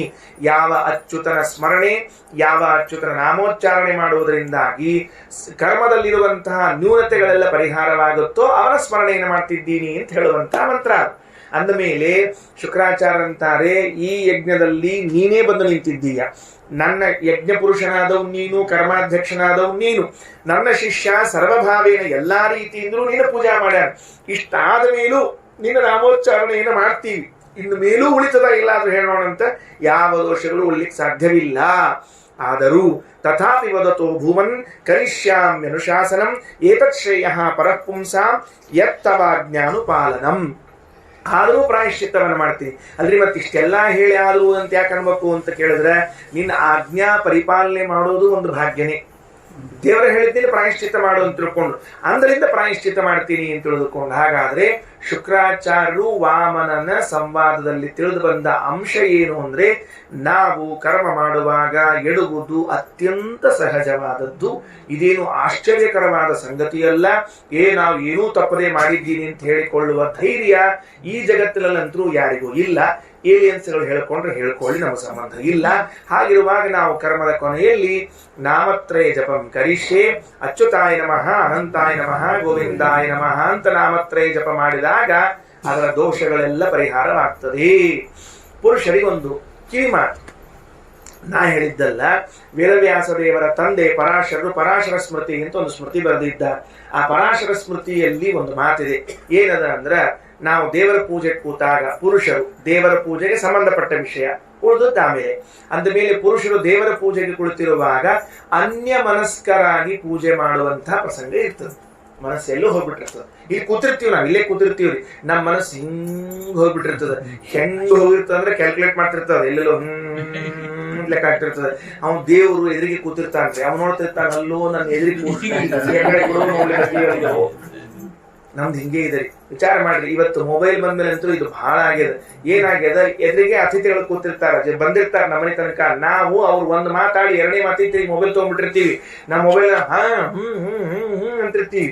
ಎಷ್ಟು ಅಗೌರವ ಅವನಿಗೆ ಬಂದವನಿಗೆ. ಹಾಗಾದ್ರೆ ಮನೆಗೆ ಬಂದ ಅತಿಥಿಗೆ ಸರಿಯಾಗಿ ನಾವು ಮುಖ ಕೊಟ್ಟು ಮಾತನಾಡದೆ ಇದ್ರೆ ಅಗೌರವ ಆಗುವುದಾದ್ರೆ, ಜಗದೀಶನಾದ ಪರಮಾತ್ಮ ಜಗನ್ನಾಥನ ಪೂಜೆಯನ್ನ ಮಾಡುವ ಕಾಲದಲ್ಲಿ ಅನ್ಯ ಮನಸ್ಕರಾಗಿ ಪೂಜೆ ಮಾಡಿದ್ರೆ ಅಪಮಾನ ಅಲ್ಲದೆ ಇನ್ನೇನಾಗಬೇಕು, ಅಗೌರವ ಅಲ್ಲದೆ ಇನ್ನೇನಾಗಬೇಕು. ಹಾಗಾದ್ರೆ ಅದು ಮಾಡಬಾರ್ದು. ಒಂದು ವೇಳೆ ನಮ್ಮಿಂದ ಆದ್ರೆ ಏನ್ ಮಾಡ್ಬೇಕು ಅಂದ್ರೆ, ಅದಕ್ಕೆ ಪರಾಶರಂತಾರೆ ಪ್ರಾಯಶ್ಚಿತ್ತ. ಏನು ಪ್ರಾಯಶ್ಚಿತ್ತ ಮಾಡ್ಕೋಬೇಕು? ತದ್ವಿಷ್ಣೋ ಪರಮಂ ಪದಂ ಸದಾ ಪಶ್ಯಂತಿ ಸೂರಯಾಗ ದಿವೀವ ಚಕ್ಷುರಾತಂ. ಈ ಮಂತ್ರ ಇದು ದೇವರ ಪೂಜೆಯಲ್ಲಿ ಇದೆ. ಯಾಕೆ ಹಾಕ್ಯಾರ ಗೊತ್ತಾಗಿಲ್ಲ. ಎದಕ್ಕೆ ಅಂತ ಕೇಳಿದ್ರೆ, ಅನ್ಯ ಮನಸ್ಕರಾಗಿ ಮಾಡಿದ ಪೂಜೆಯ ಪ್ರಾಯಶ್ಚಿತ್ತಕ್ಕಾಗಿ ಈ ಮಂತ್ರವನ್ನು ಹೇಳ್ಬೇಕಂತ. ಈ ಮಂತ್ರ ಬರ್ತಿದ್ದಿಲ್ಲ ಅಂದ್ರೆ ಕಲಿಬೇಕಾಗ್ತದೆ. ಯಾಕಂದ್ರೆ ನಮ್ಮಲ್ಲಿ ಅನ್ಯ ಮನಸ್ಕಾಗೋದು ಜಾಸ್ತಿ ಇರ್ತದೆ. ಇಟ್ಟಿರ್ಲು ಕುಕ್ಕರು ಅಂತ ತಿಳ್ಕೊಂಡು ಕೇಳ್ತಿರ್ತಾರೆ ಪಾಪ. ಅಂದ್ರೆ ಇವ್ರು ಮೊದಲು ಸ್ನಾನ ಮಾಡಿದ್ರ ಪುಣ್ಯದ ಫಲ ಪರಿಪಾಕ ಏನು ಅಂತಂದ್ರೆ ಕುಕ್ಕರ್ಡೋರು ಪಾಪ ಅವ್ರಿಗೆ ಏನಿರ್ತದ್ರಿ, ಹೆಣ್ಮಕ್ಳಿಗೆ ಡಬಲ್ ಕೆಲಸ ಇರ್ತದ್ರಿ. ಹೊರಗಿಂದ ಒಳಗಿಂದ ಅವ್ರ ಬಗ್ಗೆ ನಮ್ದೇನ್ ತಕರಾರು ಇಲ್ಲ. ಇಟ್ಟಿನೇ ಅಂತೀವಿ, ಹಾಕಿ ಉತ್ತರ ಕೊಟ್ಟ ಅನ್ಯ ಮನಸ್ಕತೆ ಬಂತು. ನೀರ್ ಚಲೋ ಹಾಕಿರಿಲ್ಲೋ, ಹಾಕಿನ ಮಹಾರಾಳ ಅನ್ಯ ಮನಸ್ಕತೆ ಬಂತು. ಎಲ್ಲ ಅನ್ಯ ಮನಸ್ಕರಾಗಿ ಮಾಡುವಾಗ ಬಂದ ದೋಷಗಳನ್ನ ಪರಿಹಾರ ಮಾಡಿಕೊಳ್ಬೇಕು ಅಂದ್ರೆ ಪುರುಷರಿಗೆ ಪೂಜಾ ಕಾಲದಲ್ಲಿ ಯಾವ ಮಂತ್ರ ಹೇಳಬೇಕು? ತದ್ವಿಷ್ಣೋ ಪರಮಂ ಪದಂ ಸದಾ ಪಶ್ಯಂತಿ ಸೂರಯಾಗ ದಿವೀವ ಚಕ್ಷುರಾತಂ ತದ್ವಿಷ್ಣೋ ಪರಮಂ ಪದಂ. ಈ ಮಂತ್ರ ಹೇಳಿದಾಗ ಅನ್ಯ ಮನಸ್ಕತೆ ದೋಷ ಪರಿಹಾರ ಆಗ್ತದೆ ಅಂತ ಪರಾಶರ ಸ್ಮೃತಿ ಹೇಳಿದ್ದಾರೆ. ಮಂತ್ರ ಬರ್ಲಿಲ್ಲ ಅಂದ್ರೆ ಏನ್ ಮಾಡ್ಬೇಕು? ಅದೇ ಅವತ್ತು ಹೇಳಿದ್ರಲ್ಲ ಆಚಾರ ಇಷ್ಟ ಹೇಳ್ಬಿಡ್ಬೇಕು. ಅದಕ್ಕೆ ತಥಾಪಿ ವದತೋ ಭೂಮನ್ ಕರಿಷ್ಯಾಮ್ಯನುಶಾಸನಂ. ಹಾಗಾಗಿ ನೋಡ್ರಿ, ನಾವು ಎಷ್ಟು ಬಾರಿ ಶಾಸ್ತ್ರಾಧ್ಯಯನ ಮಾಡಿದ್ರು, ಎಷ್ಟು ಬಾರಿ ಭಾಗವತ ಕೇಳಿದ್ರು, ಮತ್ತೆ ಮತ್ತೆ ಅದು ಅಕ್ಷಯ ನಿಧಿ, ಅದು ಮುಗಿಯುವುದಿಲ್ಲ, ಬರ್ತಾನೆ ಇರ್ತದೆ ವಿಷಯಗಳು. ಅಷ್ಟು ಮಹತ್ವದ ಅಂಶ ಇದೆ ಇದು ಕರ್ಮದ್ದು. ಅಷ್ಟಮ ಸ್ಕಂದದ ಕೊನೆ ಕಥೆ ಯಾವುದು ಅಂತ ಕೇಳಿದ್ರೆ ಮತ್ಸ್ಯಾವತಾರದ ಚರಿತ್ರೆ. ಭಗವಂತ ಮತ್ಸ್ಯನಾಗಿ ಬಂದ, ಬೆಳೆದ, ಎಲ್ಲ ಅಳದ ಬೆಳೆದ ಎಲ್ಲ ಗೊತ್ತಾಯ್ತು. ಇದರಿಂದ ಫಲ ಏನು ಅಂತ ಮತ್ತೆ ಕೇಳ್ತಾ ಇದ್ದಾರೆ. ಏನ್ ಫಲ ಇದ್ರದ್ದು ಮತ್ಸ್ಯಾವತಾರದ್ದು ಗೊತ್ತದ ಆಚಾರ? ಪುರಾಣ ಮಂಗಳದ ಫಲ ಏನು ಅಂತ ತಿಳ್ಕೊಂಡು ಹೇಳಿ. ಅವತಾರ ನಾಳೆ ಮಂಗಳ, ಇದ್ರ ಕಥೆ ಪುರಾಣದ ಮಂಗಳ ಫಲ ಏನ್ ಗೊತ್ತು ನಮಗೆ? ಅವತಾರಂ ಹರೇರ್ ಏವಂ. ನೋಡ್ರಿ, ವೇದವ್ಯಾಸ ದೇವರು ಇದರ ಫಲವನ್ನು ಹೇಳ್ತಾರೆ. ಹರೇಹೇ ಯಾವ ಅಧಿಕಾರಿಯು ಅಮುಂ ಅವತಾರಂ ಈ ಮತ್ಸ್ಯಾವತಾರವನ್ನು ಕೀರ್ತಯೇದನ್ವಹಂ ನರಃ ಪ್ರತಿನಿತ್ಯದಲ್ಲೂ ಕೂಡ ಹೇಳಬೇಕಂತೆ ಮತ್ಸ್ಯಾವತಾರದ ಚರಿತ್ರೆಯನ್ನ. ಅಲ್ರಿ ಇದಕ್ಕೇನು ಫಲ ಅದ್ರಿ? ಪ್ರತಿನಿತ್ಯದಲ್ಲಿ ಹೇಳಂತೀರಿ ನೀವು ಅಂದ್ರೆ ನಮ್ಗೆಲ್ಲ ಹೇಳಿಕ್ ಆಗ್ಬೇಕಲ್ಲ. ಏನಿಲ್ಲ, ಸುಮ್ಮನೆ ನೆನಪು ಮಾಡಿಕೊಳ್ರಿ. ಸತ್ಯವ್ರತ ಮಹಾರಾಜನಿಗೆ ನದಿಯಲ್ಲಿ ಒಂದು ಮೀನು ಸಿಕ್ತು. ಆ ಮೀನು ಬೆಳ್ಕೊಂಡು ಹೋಯಿತು. ಕೊನೆಗೆ ಅದನ್ನು ತೆಗೆದು ಸಮುದ್ರಕ್ಕೆ ಹಾಕಿದ. ಆಗ ಸತ್ಯವ್ರತನಿಗೆ ಅರಿವಾಯಿತು ಇದು ಭಗವಂತನೇ. ಭಗವಂತ ಅವನಿಗೆ ಉಪದೇಶ ಮಾಡಿದ. ಇದು ಒಂದೇ ಸಾಲಿನ ಕಥೆ ಬಾಳಿಲ್ಲ. ಇಷ್ಟನ್ನ ನೆನಪು ಮಾಡಿಕೊಳ್ಳ್ರಿ. ಅವತಾರಂ ಹರೇರಿಯೇಮಂ ಕೀರ್ತಯೇದನ್ವಹಂ ನರಃ. ಏನಾಗ್ತದ? ಸಂಕಲ್ಪ ಅಸ್ಯ ಸಿದ್ಧಂತಿ ಪ್ರಯಾತಿ ಚ ಪರಾಂಗತಿ. ಇವನು ಏನು ಮನೋರಥಗಳಿವೆಯೋ ಆ ಮನೋರಥಗಳು ಪೂರ್ಣವಾಗುತ್ತದೆ. ಮತ್ಸ್ಯನ ಸ್ಮರಣೆಯನ್ನ, ಮತ್ಸ್ಯಾವತಾರದ ಚರಿತ್ರೆಯನ್ನ ಹೇಳುವುದರಿಂದ ಇವನ ಮನೋರಥಗಳು ಇವನೇನೋ ಒಂದು ಅಪೇಕ್ಷೆ ಇಟ್ಕೊಂಡಾನೆ, ಹಂಗಾಗ್ಬೇಕಾಗ್ಯದ ಅಂತ ಇಟ್ಕೊಂಡಾನೆ. ಆಗ ಭಗವಂತ ಆ ಮನೋರಥಗಳನ್ನ ಪೂರ್ಣ ಮಾಡ್ತಾನ ಅಂತ ಇದಕ್ಕೆ ಫಲಶ್ರುತಿಯನ್ನಾಗಿ ಹೇಳಿದ್ದಾರೆ. ಇದು ಕೇಳಿದ ಕೂಡಲೇ ನಮಗೆಲ್ಲ ಹೌದು ಬಿಡ್ರಿ, ನಾವು ಹಿಂಗೆ ಹೇಳಿಕ್ ಶುರು ಮಾಡ್ತೀವಿ ಅಂತ ಅನಿಸ್ಬಿಡ್ತದೆ. ಆದ್ರೆ ಶ್ರೀಮದಾಚಾರ್ಯ ಒಂದು ಎಚ್ಚರ ಹೇಳ್ತಾರೆ. ಇದೇ ಭಾಗವತ ಒಂದು ಎಚ್ಚರ ಹೇಳ್ತದೆ. ನಾವೆಲ್ಲ ಇದೇ ಮತ್ಸ್ಯಾವತಾರವನ್ನು ಹೇಳಿದ್ವಿ, ಎಲ್ಲ ಹೇಳಿದ್ವಿ, ಆದ್ರೂ ನಮಗೆ ಫಲ ಆಗಲಿಲ್ಲ ಅಂತ ಇಟ್ಕೊಳ್ರಿ. ಸಾಮಾನ್ಯ ಹಿಂಗ ಆಗ್ತಿರ್ತಾವ. ನಾವು ಹೇಳಿದ ಮೇಲೆ ಆಗದೇ ಇದ್ದದ್ದು ಜಾಸ್ತಿ ಇರ್ತಾವ, ಆಗಿದ್ದು ಕಡಿಮೆ ಇರ್ತಾವ. ಯಾಕೆ ಆಗಲಿಲ್ಲ ಅಂತ ಅನ್ನೋದಕ್ಕೆ ಕಾರಣವನ್ನು ಯಾರು ಹೇಳಬೇಕು ಅಂದ್ರೆ ಭಗವಂತನೇ ಕಾರಣವನ್ನು ಹೇಳಬೇಕು. ದೇವತೆಗಳಿಗೆ ಒಂದ್ಸರ್ತಿ ಭಗವಂತ ಈ ಕಾರಣವನ್ನು ಹೇಳಿದ್ದಾನೆ. ನೋಡ್ರಿ, ಜನ ಎಲ್ಲ ಕರ್ಮ ಮಾಡಿಬಿಡ್ತಾರೆ. ಮಾಡಿದ್ಮೇಲೆ ನನ್ನ ಹತ್ರ ಕೇಳ್ಕೋತಾರೆ, ಹಿಂಗ್ ಕೊಡು, ಹಂಗ್ ಕೊಡು ಅಂತ ಕೇಳ್ಕೋತಾರೆ. ನಾ ಕೆಲವರಿಗೆ ಕೊಡ್ತೀನಿ, ಕೆಲವರಿಗೆ ಕೊಡೋದಿಲ್ಲ. ಯಾಕೆ ಗೊತ್ತೇನು ಅಂತ ಕೇಳ್ತಾನಂತ ಪರಮಾತ್ಮ. ನಮ್ಗೆ ಆಶ್ಚರ್ಯ. ಇದನ್ನೆಲ್ಲ ಮಾತಾಡಿದ್ದಾನಂತೆ ಕಲ್ಪನೆ ಇಲ್ಲ. ಏನೋ ನಮ್ಮ ಹಣೆ ಬರ ಕೊಟ್ಟಿಲ್ಲ ಅಂತ ಇಷ್ಟೇ ಅನ್ಕೊಂಡ್ಬಿಟ್ಟಿರ್ತೀವಿ ಹೊರತಾಗಿ ದೇವತೆಗಳ ಮುಂದೆ ಇದು ರಹಸ್ಯವನ್ನ ಬಿಚ್ಚಿಟ್ಟಿದ್ದಾನೆ ಅಂತಿಲ್ಲ. ಭಗವಂತ ಹಿಂಗ್ ವಿಭಾಗ ಮಾಡಿಕೊಂಡಾನಂತ. ಏನು? ನಾವ್ ಏನೇ ಇಚ್ಛಾ ಮಾಡಿ ದೇವರ ಹತ್ರ ಕೇಳಿಕೊಂಡ್ರು.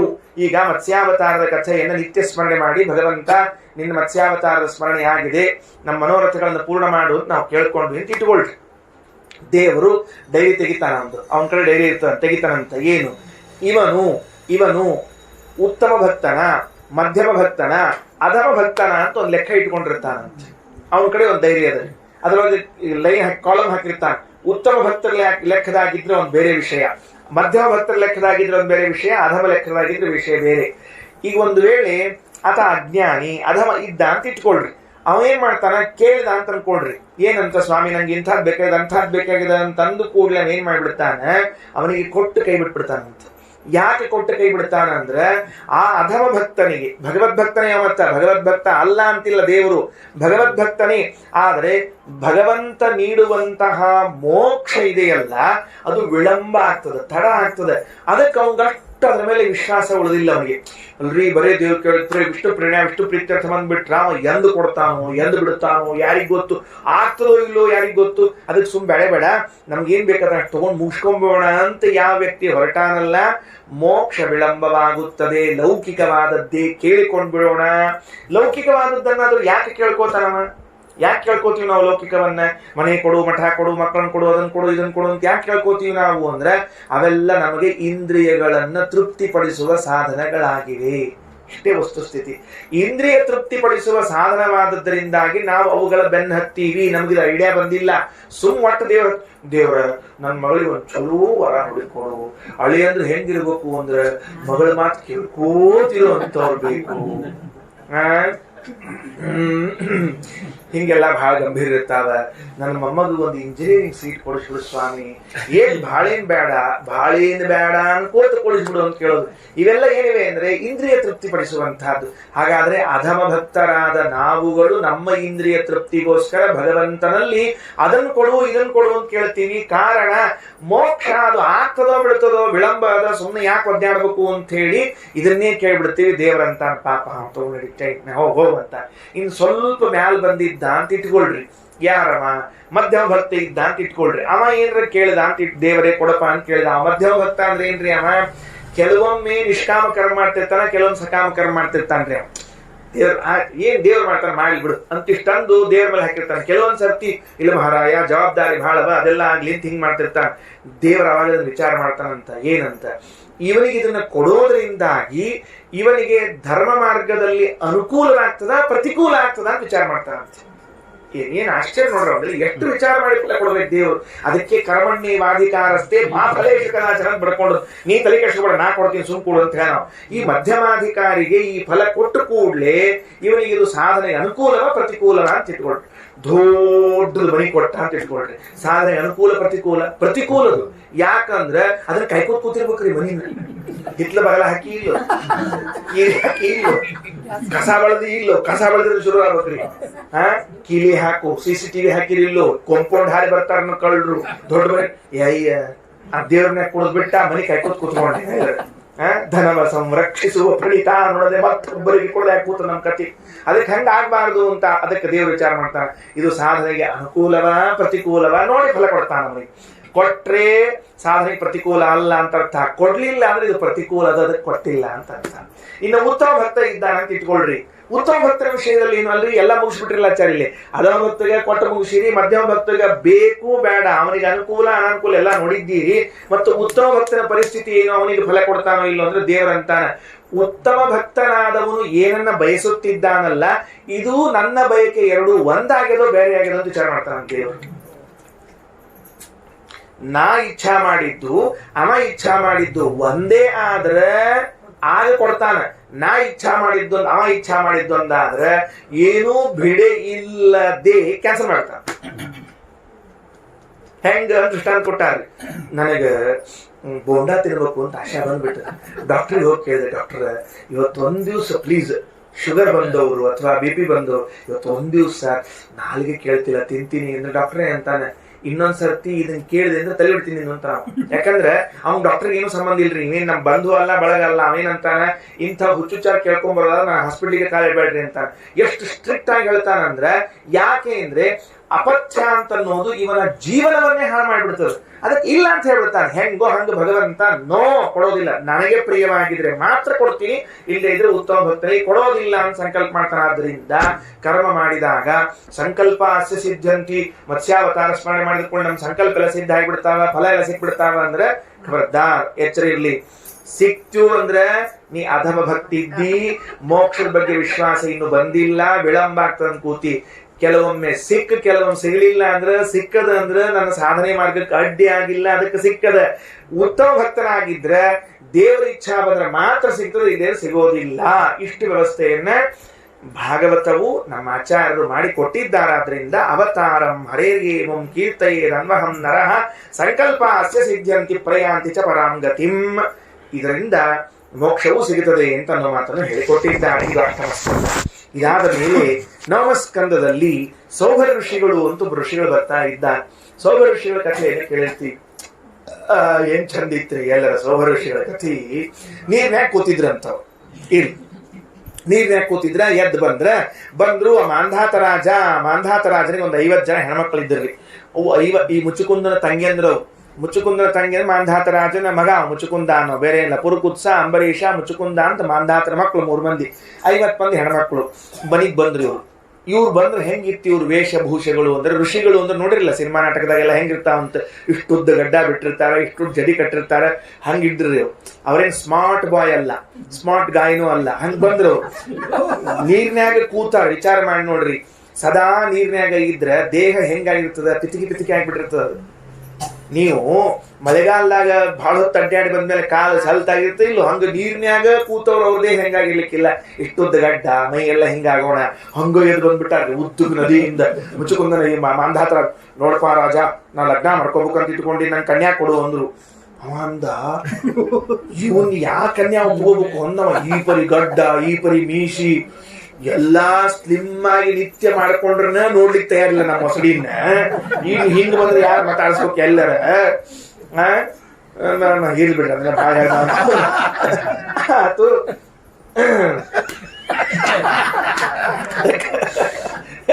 ಇಲ್ಲ, ವಯಸ್ಸಾದ್ಮೇಲೆ ಕೆಲವು ಕಡೆ ಹೋಗೇ ಬಿಟ್ಟಿರ್ತಾವ, ಅದಕ್ಕೆ ವಿಚಾರ ಮಾಡೋ ಹಂಗಿರಂಗಿಲ್ಲ, ಬೋಳ್ಸ್ಕೊಳ್ಳೋ ಪ್ರಸಂಗ ಇರಂಗಿಲ್ಲ ಅವಾಗ. ಅದಕ್ಕೆ ಏನಾಯ್ತು ಅಂತಂದ್ರ, ಮತ್ತ ಇಲ್ರಿ ನಮ್ಮಲ್ಲಿ ಒಂದು ಪದ್ಧತಿ ಅದ ಆಚಾರ. ಏನ್ ಪದ್ಧತಿ ಅದ, ಕನ್ಯಾನ ಒಪ್ಕೊಂಡ್ರೆ ಅವ್ರಿಗೆ ಕೊಡೋ ಪದ್ಧತಿ ಅದ. ವರ ಒಪ್ಕೊಂಡು ಕೊಡೋ ಕನ್ಯಾ ಇಲ್ಲ ನಮ್ಮಲ್ಲಿ. ವರ ನಂಗೆ ಹುಡುಗಿ ಇಷ್ಟ ಆಗ್ಯದ ಮಾಡ್ರಿ ಅನ್ಕೊಳ್ಳಿ, ಮತ್ತಿಗೆಲ್ಲ ಹಂಗೆ ಮಾಡ್ತಿದ್ರಿ. ಈಗ ಪದ್ಧತಿ ಚೇಂಜ್ ಆಗ್ಯದ, ಹುಡುಗಿ ಒಪ್ಕೋಬೇಕು, ಹುಡುಗ ಸೇರಿದಂದ್ರೆ ಮಾಡ್ಕೋತೀವಿ. ಓಹೋ, ಅರ್ಥ ಆತ ಅವ್ರಿಗೆ. ಅಂದ್ರೆ ನಮ್ದು ಇವೆಲ್ಲ ವೇಷಭೂಷ ನೋಡಿ ಹಿಂಗೆ ಅಂದಿ ಅವ್ರು ಇಲ್ಲ ಸರಿ ಮಾಡ್ತೀವಿ ವ್ಯವಸ್ಥೆ ಅಂದ್ರು. ಆ ರಾಣಿವಾಸ ಎಲ್ಲ ಕಳಿಸೋದ್ರು. 50 ಹೆಣ್ಮಕ್ಳು ಕನ್ಯಾಗಳಿಗೆ ಒಂದು ಅಂತಃಪುರ ಬೇರೆ ಬೇರೆ 50 ಬೇರೆ ಬೇರೆ ಮಾಡಿಟ್ಟಿದ್ದಾವ. ಒಳಗೆ ಪ್ರವೇಶ ಮಾಡಿದ ಸೌಭರ್ಷಿಗಳು ಎಂಥ ವೇಷ ಹಾಕೊಂಡ್ರು ಅಂದ್ರೆ ರಮಣೀಯವಾದ ಮನೋಹರವಾದದ್ದು. 50 ಮಂದಿ ಒಪ್ಕೊಂಡ್ರ ನಾವು ಮಾಡ್ಕೋತೀವಿ ಅಂತ ತಿಳ್ಕೊಂಡ್ರಿ.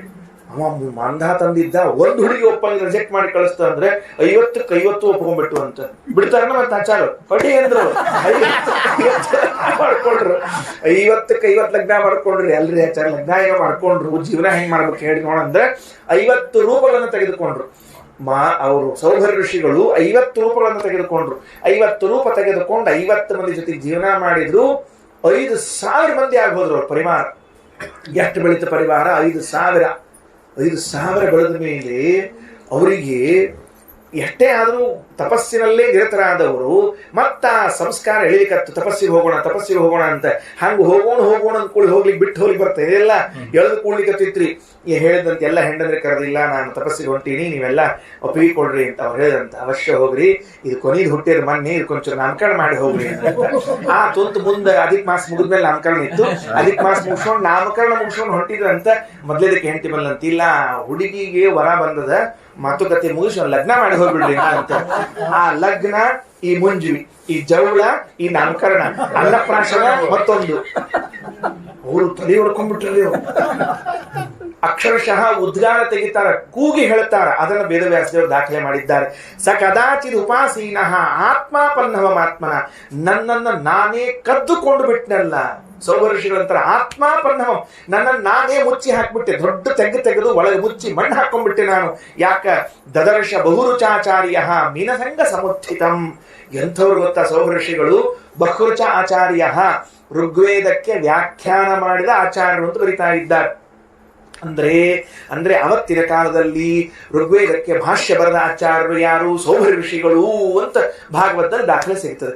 ಅಥವಾ ಋಗ್ವೇದದ ಮಂತ್ರಗಳ ದ್ರಷ್ಟಾರರಾಗಿರ್ಬೇಕು, ಒಂದಾ ಮಂತ್ರ ದ್ರಷ್ಟಾರರಾಗಿರ್ಬೇಕು, ಇಲ್ಲ ಭಾಷ್ಯಕಾರರಾಗಿರ್ಬೇಕು.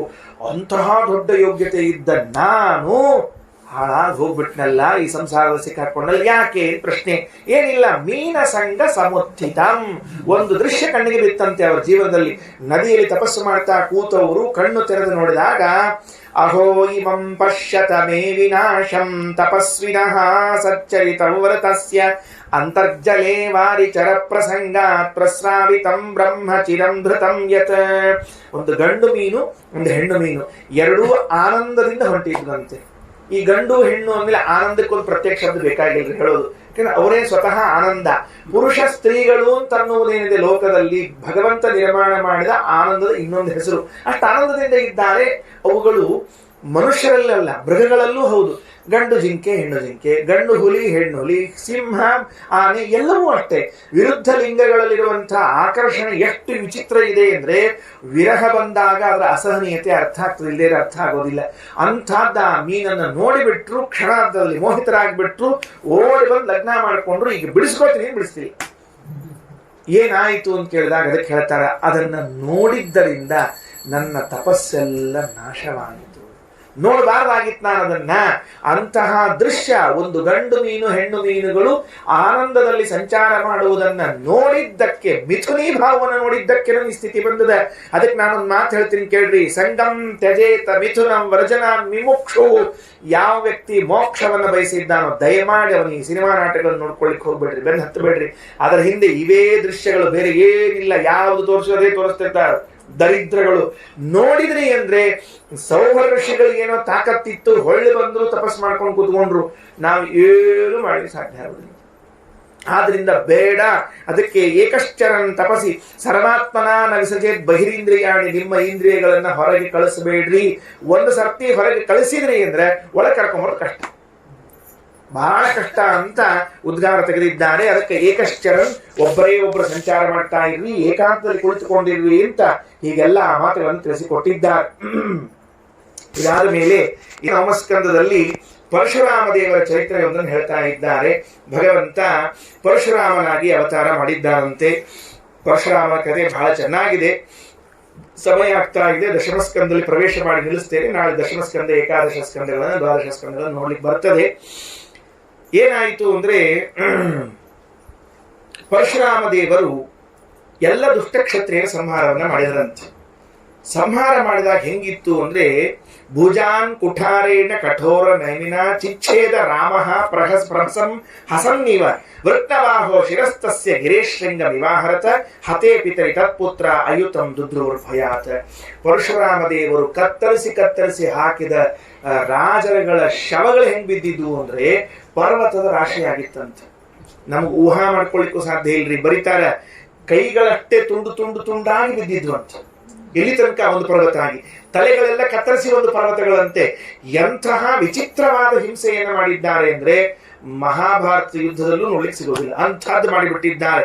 ಭುಜಾನ್ ಕುಠಾರೇಣ ಕಠೋರ ನೇಮಿನ ಚಿಚ್ಛೇದ, ಕೊಡ್ಲಿ ಇತ್ತಂತೆ, ಕಚ್ಚ ಅನ್ನೋದಂತೆ. ಕತ್ತರಿಸಿದ್ರೆ ಏನಾಗಬೇಕು, ತುಂಡಾಗಲೇಬೇಕು. ಮತ್ತೆ ಬರೀ ಏಟು ಬಿತ್ತು ಅಂತ ಇಲ್ಲೇ ಇಲ್ಲ. ರಾಮ ಮಾತ್ರ ನಗತ ಪ್ರಹಸನ್ ನಿವ ಪ್ರಸಭಂ, ನಗನಗತಾ ಸಂಹಾರವನ್ನ ಮಾಡಿ ಮುಗಿಸ್ಬಿಟ್ರಂತೆ. ಆಗ ಪಿತೃದೇವತೆಗಳು ಬಂದ್ರಂತೆ. ಸ್ವಕೃತಂ ತತ್ಕೃತಂ ಕರ್ಮ ಪಿತ್ರೇ ಭ್ರಾತೃಭ್ಯೇವಚ ವರ್ಣಯಾಮಾಸ ತತ್ಸತ್ವ ಜಮದಗ್ನಿರ ಭಾಷತ. ಜಮದಗ್ನಿ ಋಷಿಗಳು ಬಂದು ಅವ್ರು ಹೇಳಿದ, ಅಯ್ಯೋ ಪರಶುರಾಮ ಎಂಥ ಕೆಲಸ ಮಾಡಿಬಿಟ್ಟಿ ಮಹಾರಾಯ, ರಾಮ ರಾಮ ಮಹಾಬಾಹೋ ಭವಾನ್ ಪಾಪ ಮಕಾರ್ಷೀತ್. ನೀನು ಪಾಪವನ್ನ ಮಾಡಿದ್ದೀಯ. ಯಾರು ಪಾಪವನ್ನ ಮಾಡಿದ್ದು? ಪರಶುರಾಮ ದೇವರು ಪಾಪ ಮಾಡಿದ್ರು ಅಂತ ಜಮದಗ್ನಿಗಳು ಹೇಳಿದ್ರಂತೆ. ಅವಧಿ ನರದೇವಂ ಯತ್ ಸರ್ವದೇವಮಯಂ ನೃಪೃಥ. ಅಷ್ಟೇ ಅಲ್ಲ, ಎಲ್ಲ ದೇವತೆಗಳ ಸನ್ನಿಧಾನೋಪೇತನಾದವನು ಈ ಕ್ಷತ್ರಿಯ ರಾಜ, ಅವನನ್ನ ಸಂಹಾರ ಮಾಡಿದ್ದೀರಿ. ಮಹಾಪಾಪ ಬಂದದ.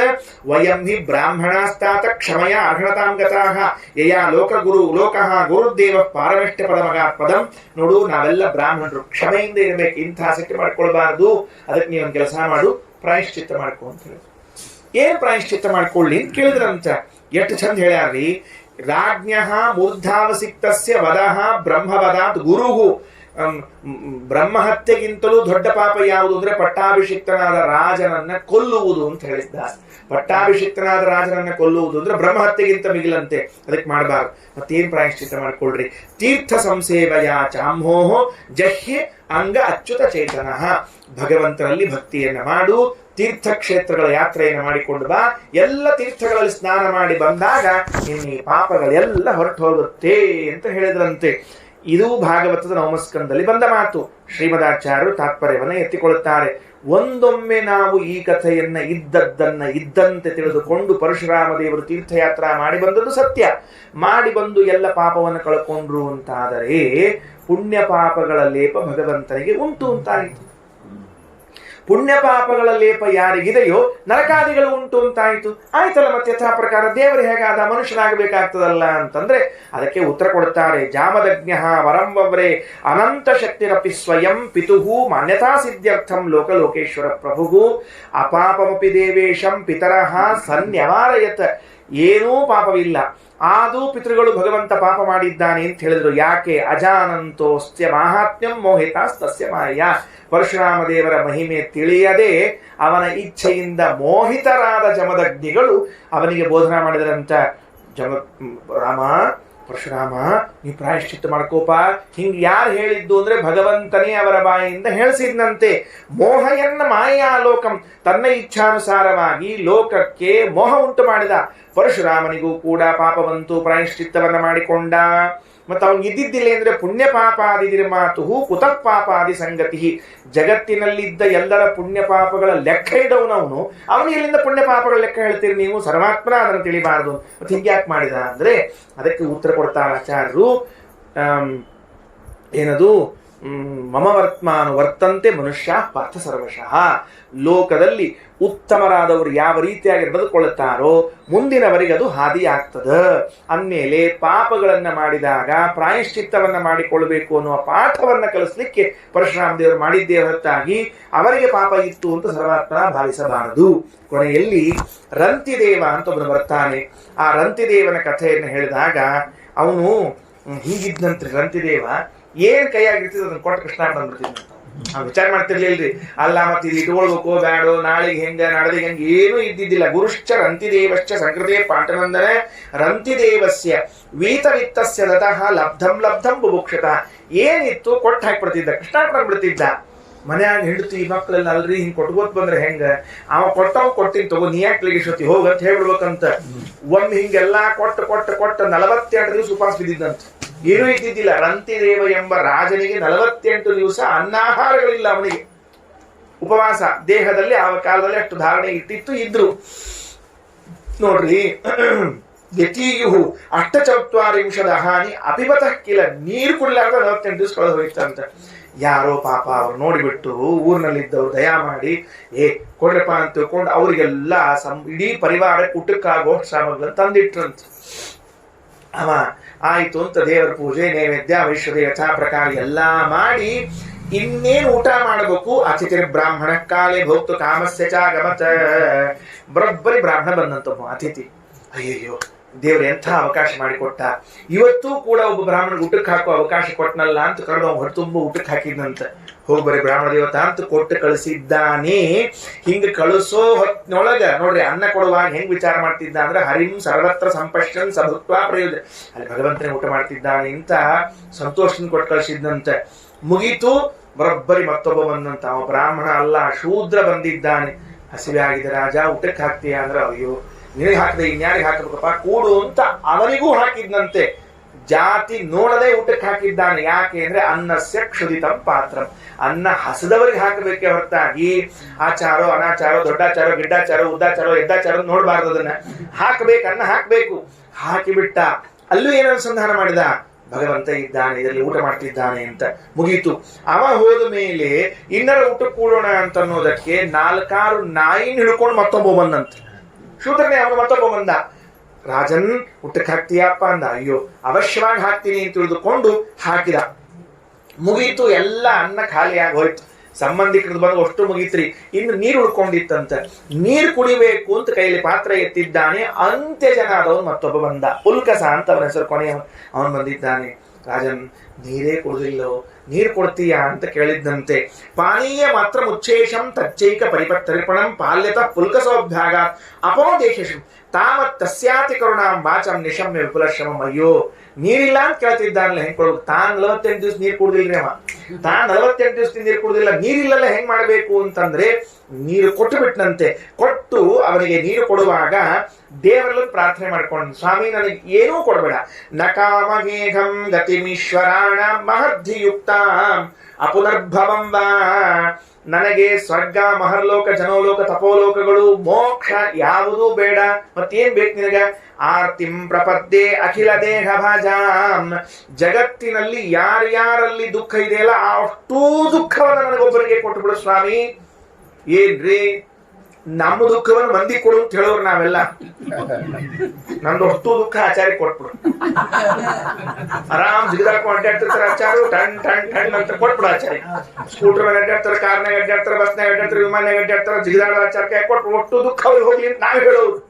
ಅವಂತ ನಕಾಮಗೇಹಂ ಗತಿಮೀಶ್ವರಾಣ ಮಹರ್ಧಿಯುಕ್ತ ಅಪುನರ್ಭವಂ ವಾ ಆರ್ತಿಂ ಪ್ರಪದ್ಯೆ ಅಖಿಲ ದೇಹ ಭಾಜಾಂ ಅಂತಸ್ಥಿತಾಂ ಏನ ಭವಂತ್ಯ ದುಃಖಾಃ. ಬಹಳ ಆಶ್ಚರ್ಯ. ಏನಂತಾನ, ಯದ್ಯಪಿ ನನಗೆ ನೀರಡಿಕೆ ಆಗ್ಲಿಕ್ಕತ್ತದ, ನನಗೆ ಹಸಿವೆ ಆಗ್ಲಿಕ್ಕತ್ತದ, ಆದ್ರೆ ಹಸದವನು ಇನ್ನೊಬ್ಬ ನೀರಡಿಸಿದವನಿಗೆ ಕೊಟ್ಟಾಗ ಅದೇನು ತೃಪ್ತಿ ಆಗ್ತದಲ್ಲ, ಅದು ಇನ್ಯಾವುದರಿಂದ ಬರೋದಿಲ್ರಿ. ನಾವು ಉಪವಾಸ ಇದ್ದು ಇನ್ನೊಬ್ಬ ಹಸದವನಿಗೆ ಊಟಕ್ಕೆ ಹಾಕುವಾಗ ಅವನ ಮುಖದಲ್ಲಿನ ಸಂತೋಷವನ್ನು ನೋಡಿದ ಕೂಡಲೇ ಇವನ ಹಸಿವಿನ ನೀರಡಿಕೆಗಳೆಲ್ಲ ಹಿಂಗಿ ಹೋಗ್ತದಂತೆ. ಅದಕ್ಕೆ ನನ್ನ ನೀರಡಿಕೆ ಎಲ್ಲ ಹಿಂಗಿ ಹೋಗಿದೆ ಸ್ವಾಮಿ, ಏನು ಬೇಡ, ಜೀವರಾಶಿಗಳ ಸಂಪೂರ್ಣ ದುಃಖವನ್ನು ನನಗೆ ಕೊಡು ಅಂತ ಹೇಳಿದಾಗ ಅಷ್ಟೇಳಿ ಅವನು ನೀರು ಕೊಟ್ಟು ಬಿಟ್ಟ. ನೀರು ಕುಡ್ದ. ಮುಂದಿನ ಕ್ಷಣದಲ್ಲಿ ಇಡೀ ಆಶ್ರಮ ಬದಲಾಗಿ ಹೋಗ್ಬಿಡುತ್ತೆ. ಅವ್ರ ಮನಿ ಅದೇನ್ ಕೂತಿದ್ರಿಲ್ಲ, ಒಂದು ಜೌಪಟ್ಟಿ ಒಳಗೆಲ್ಲ ಬದಲಾಯ್ತು. ಯಾಕೆ ಅಂದ್ರೆ ಬ್ರಹ್ಮ ವಿಷ್ಣು ಮಹೇಶ್ವರ ಎದುರಿಗೆ ಬಂದು ನಿಂತಿದ್ದಾರೆ. ಅವರೇ ಪರೀಕ್ಷೆ ಮಾಡ್ಲಿಕ್ಕೆ ಬಂದಿದ್ರಂತೆ. ಹಾಗಾಗಿ ನಮ್ಮ ಮನೆಗೆ ಅನ್ನ ಕೇಳಿಕೊಂಡು ಬಂದವನು ಯಾರಿರ್ತಾನೋ ಗೊತ್ತಿಲ್ಲ, ಯಾವ ರೂಪದಲ್ಲಿ ಬಂದಿರ್ತಾನೋ ಗೊತ್ತಿಲ್ಲ. ದೇವರೇ ನಮ್ಗೊಂಚೂರು ಕೊಟ್ಟಾನಲ್ಲ 1.5 ಬಕ್ರಿನ, ಆ ಅರ್ಧ ಬಕ್ರಿಗೆ ಹಾಕ್ಲಿಕ್ಕೆ ಅಂತ ಇಟ್ಕೊಂಡು 1 ಬಕ್ರಿ ನಾವು ತಿಂದ್ವಿ ಅಂದ್ರೆ ಯಾವ ಹೊತ್ತಿನೊಳಗೆ ಭಗವಂತ ನಮ್ಗೆ ಅನುಗ್ರಹ ಮಾಡ್ತಾನೆ ಗೊತ್ತಾಗೋದಿಲ್ಲ. ಅದರಿಂದಾಗಿ ರಂತಿದೇವರ ಕಥೆಯನ್ನು ಹೀಗೆ ತಿಳಿಸಿಕೊಟ್ಟಿದ್ದಾರೆ. ಇದಿಷ್ಟು ನಾವು ನಮಸ್ಕಂದದಲ್ಲಿ ಕೇಳುವಂತಹ ಅದ್ಭುತವಾದ ಮಾತುಗಳು. ದಶಮಸ್ಕಂದದಲ್ಲಿ ಕೇವಲ ಕೃಷ್ಣ ಕಥಾನಕ ಇರುವಂತಹದ್ದು. ಆ ಭಗವಂತನ ಕೃಷ್ಣನ ಕಥೆಯನ್ನ ಎಲ್ಲಿಂದ ಕೇಳಿ ಪ್ರಾರಂಭ ಮಾಡಿದ್ರು ಕೂಡ ಅದು ಮುಗಿಯದ ಕಥೆ. ಯಾಕಂದ್ರೆ ನಮ್ಮಲ್ಲಿ ಹೇಳ್ತಿರ್ತಾರೆ ದಶಮಸ್ಕಂದ ಮುಗಿತಿಲ್ಲ ಎಂದು ಅಂತ ಹೇಳ್ತಿರ್ತಾರೆ. ಕೂತಾಗ ಅವ್ರ ಹರಟಿ ಮುಗಿಲಿಲ್ಲ ಅಂದ್ರೆ ಅವ್ನು ದಶಮಸ್ಕಂದ ಮುಗಿಯಂಗಿಲ್ಲ ಮಾರಾಯ ಅಂತ ಹೇಳ್ತಿರ್ತಾರೆ. ಅಷ್ಟು ದೊಡ್ಡದಾಗಿರುವಂತಹ ದಶಮಸ್ಕಂದ ಅದು. ಅದರಿಂದ ದಶಮಸ್ಕಂದಲ್ಲಿ ಬಂದಿರುವಂತಹ 1-2 ಮಾತುಗಳನ್ನು ಹೇಳಿ ಇವತ್ತು ಮುಕ್ತಾಯ ಮಾಡ್ತೇನೆ. ಭಗವಂತ ಭೂಮಿಯ ಮೇಲೆ ಅವತಾರ ಮಾಡಿ ಬರಬೇಕು ಅಂತ ತಿಳಿದುಕೊಂಡು ದೇವತೆಗಳ ಪ್ರಾರ್ಥನೆ ಮಾಡಿದ್ದಾರೆ.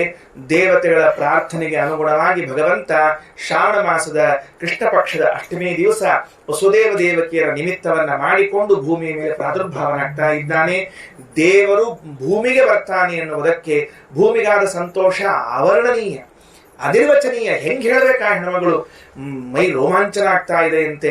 ಒಂದು ಮಾತು ನೆನೆಸ್ಕೊಳ್ತಾಳೆ, ಯಾವಾಗ ಭಗವಂತನ ಪಾದದ ಸ್ಪರ್ಶ ಈ ಭೂಮಿಗೆ ಆಗ್ತದೋ ಮೈ ಮೇಲಿರುವಂತಹ ರೋಮಗಳೆಲ್ಲ ರೋಮಾಂಚಿತವಾಗಿ ನಿಲ್ತದಂತೆ.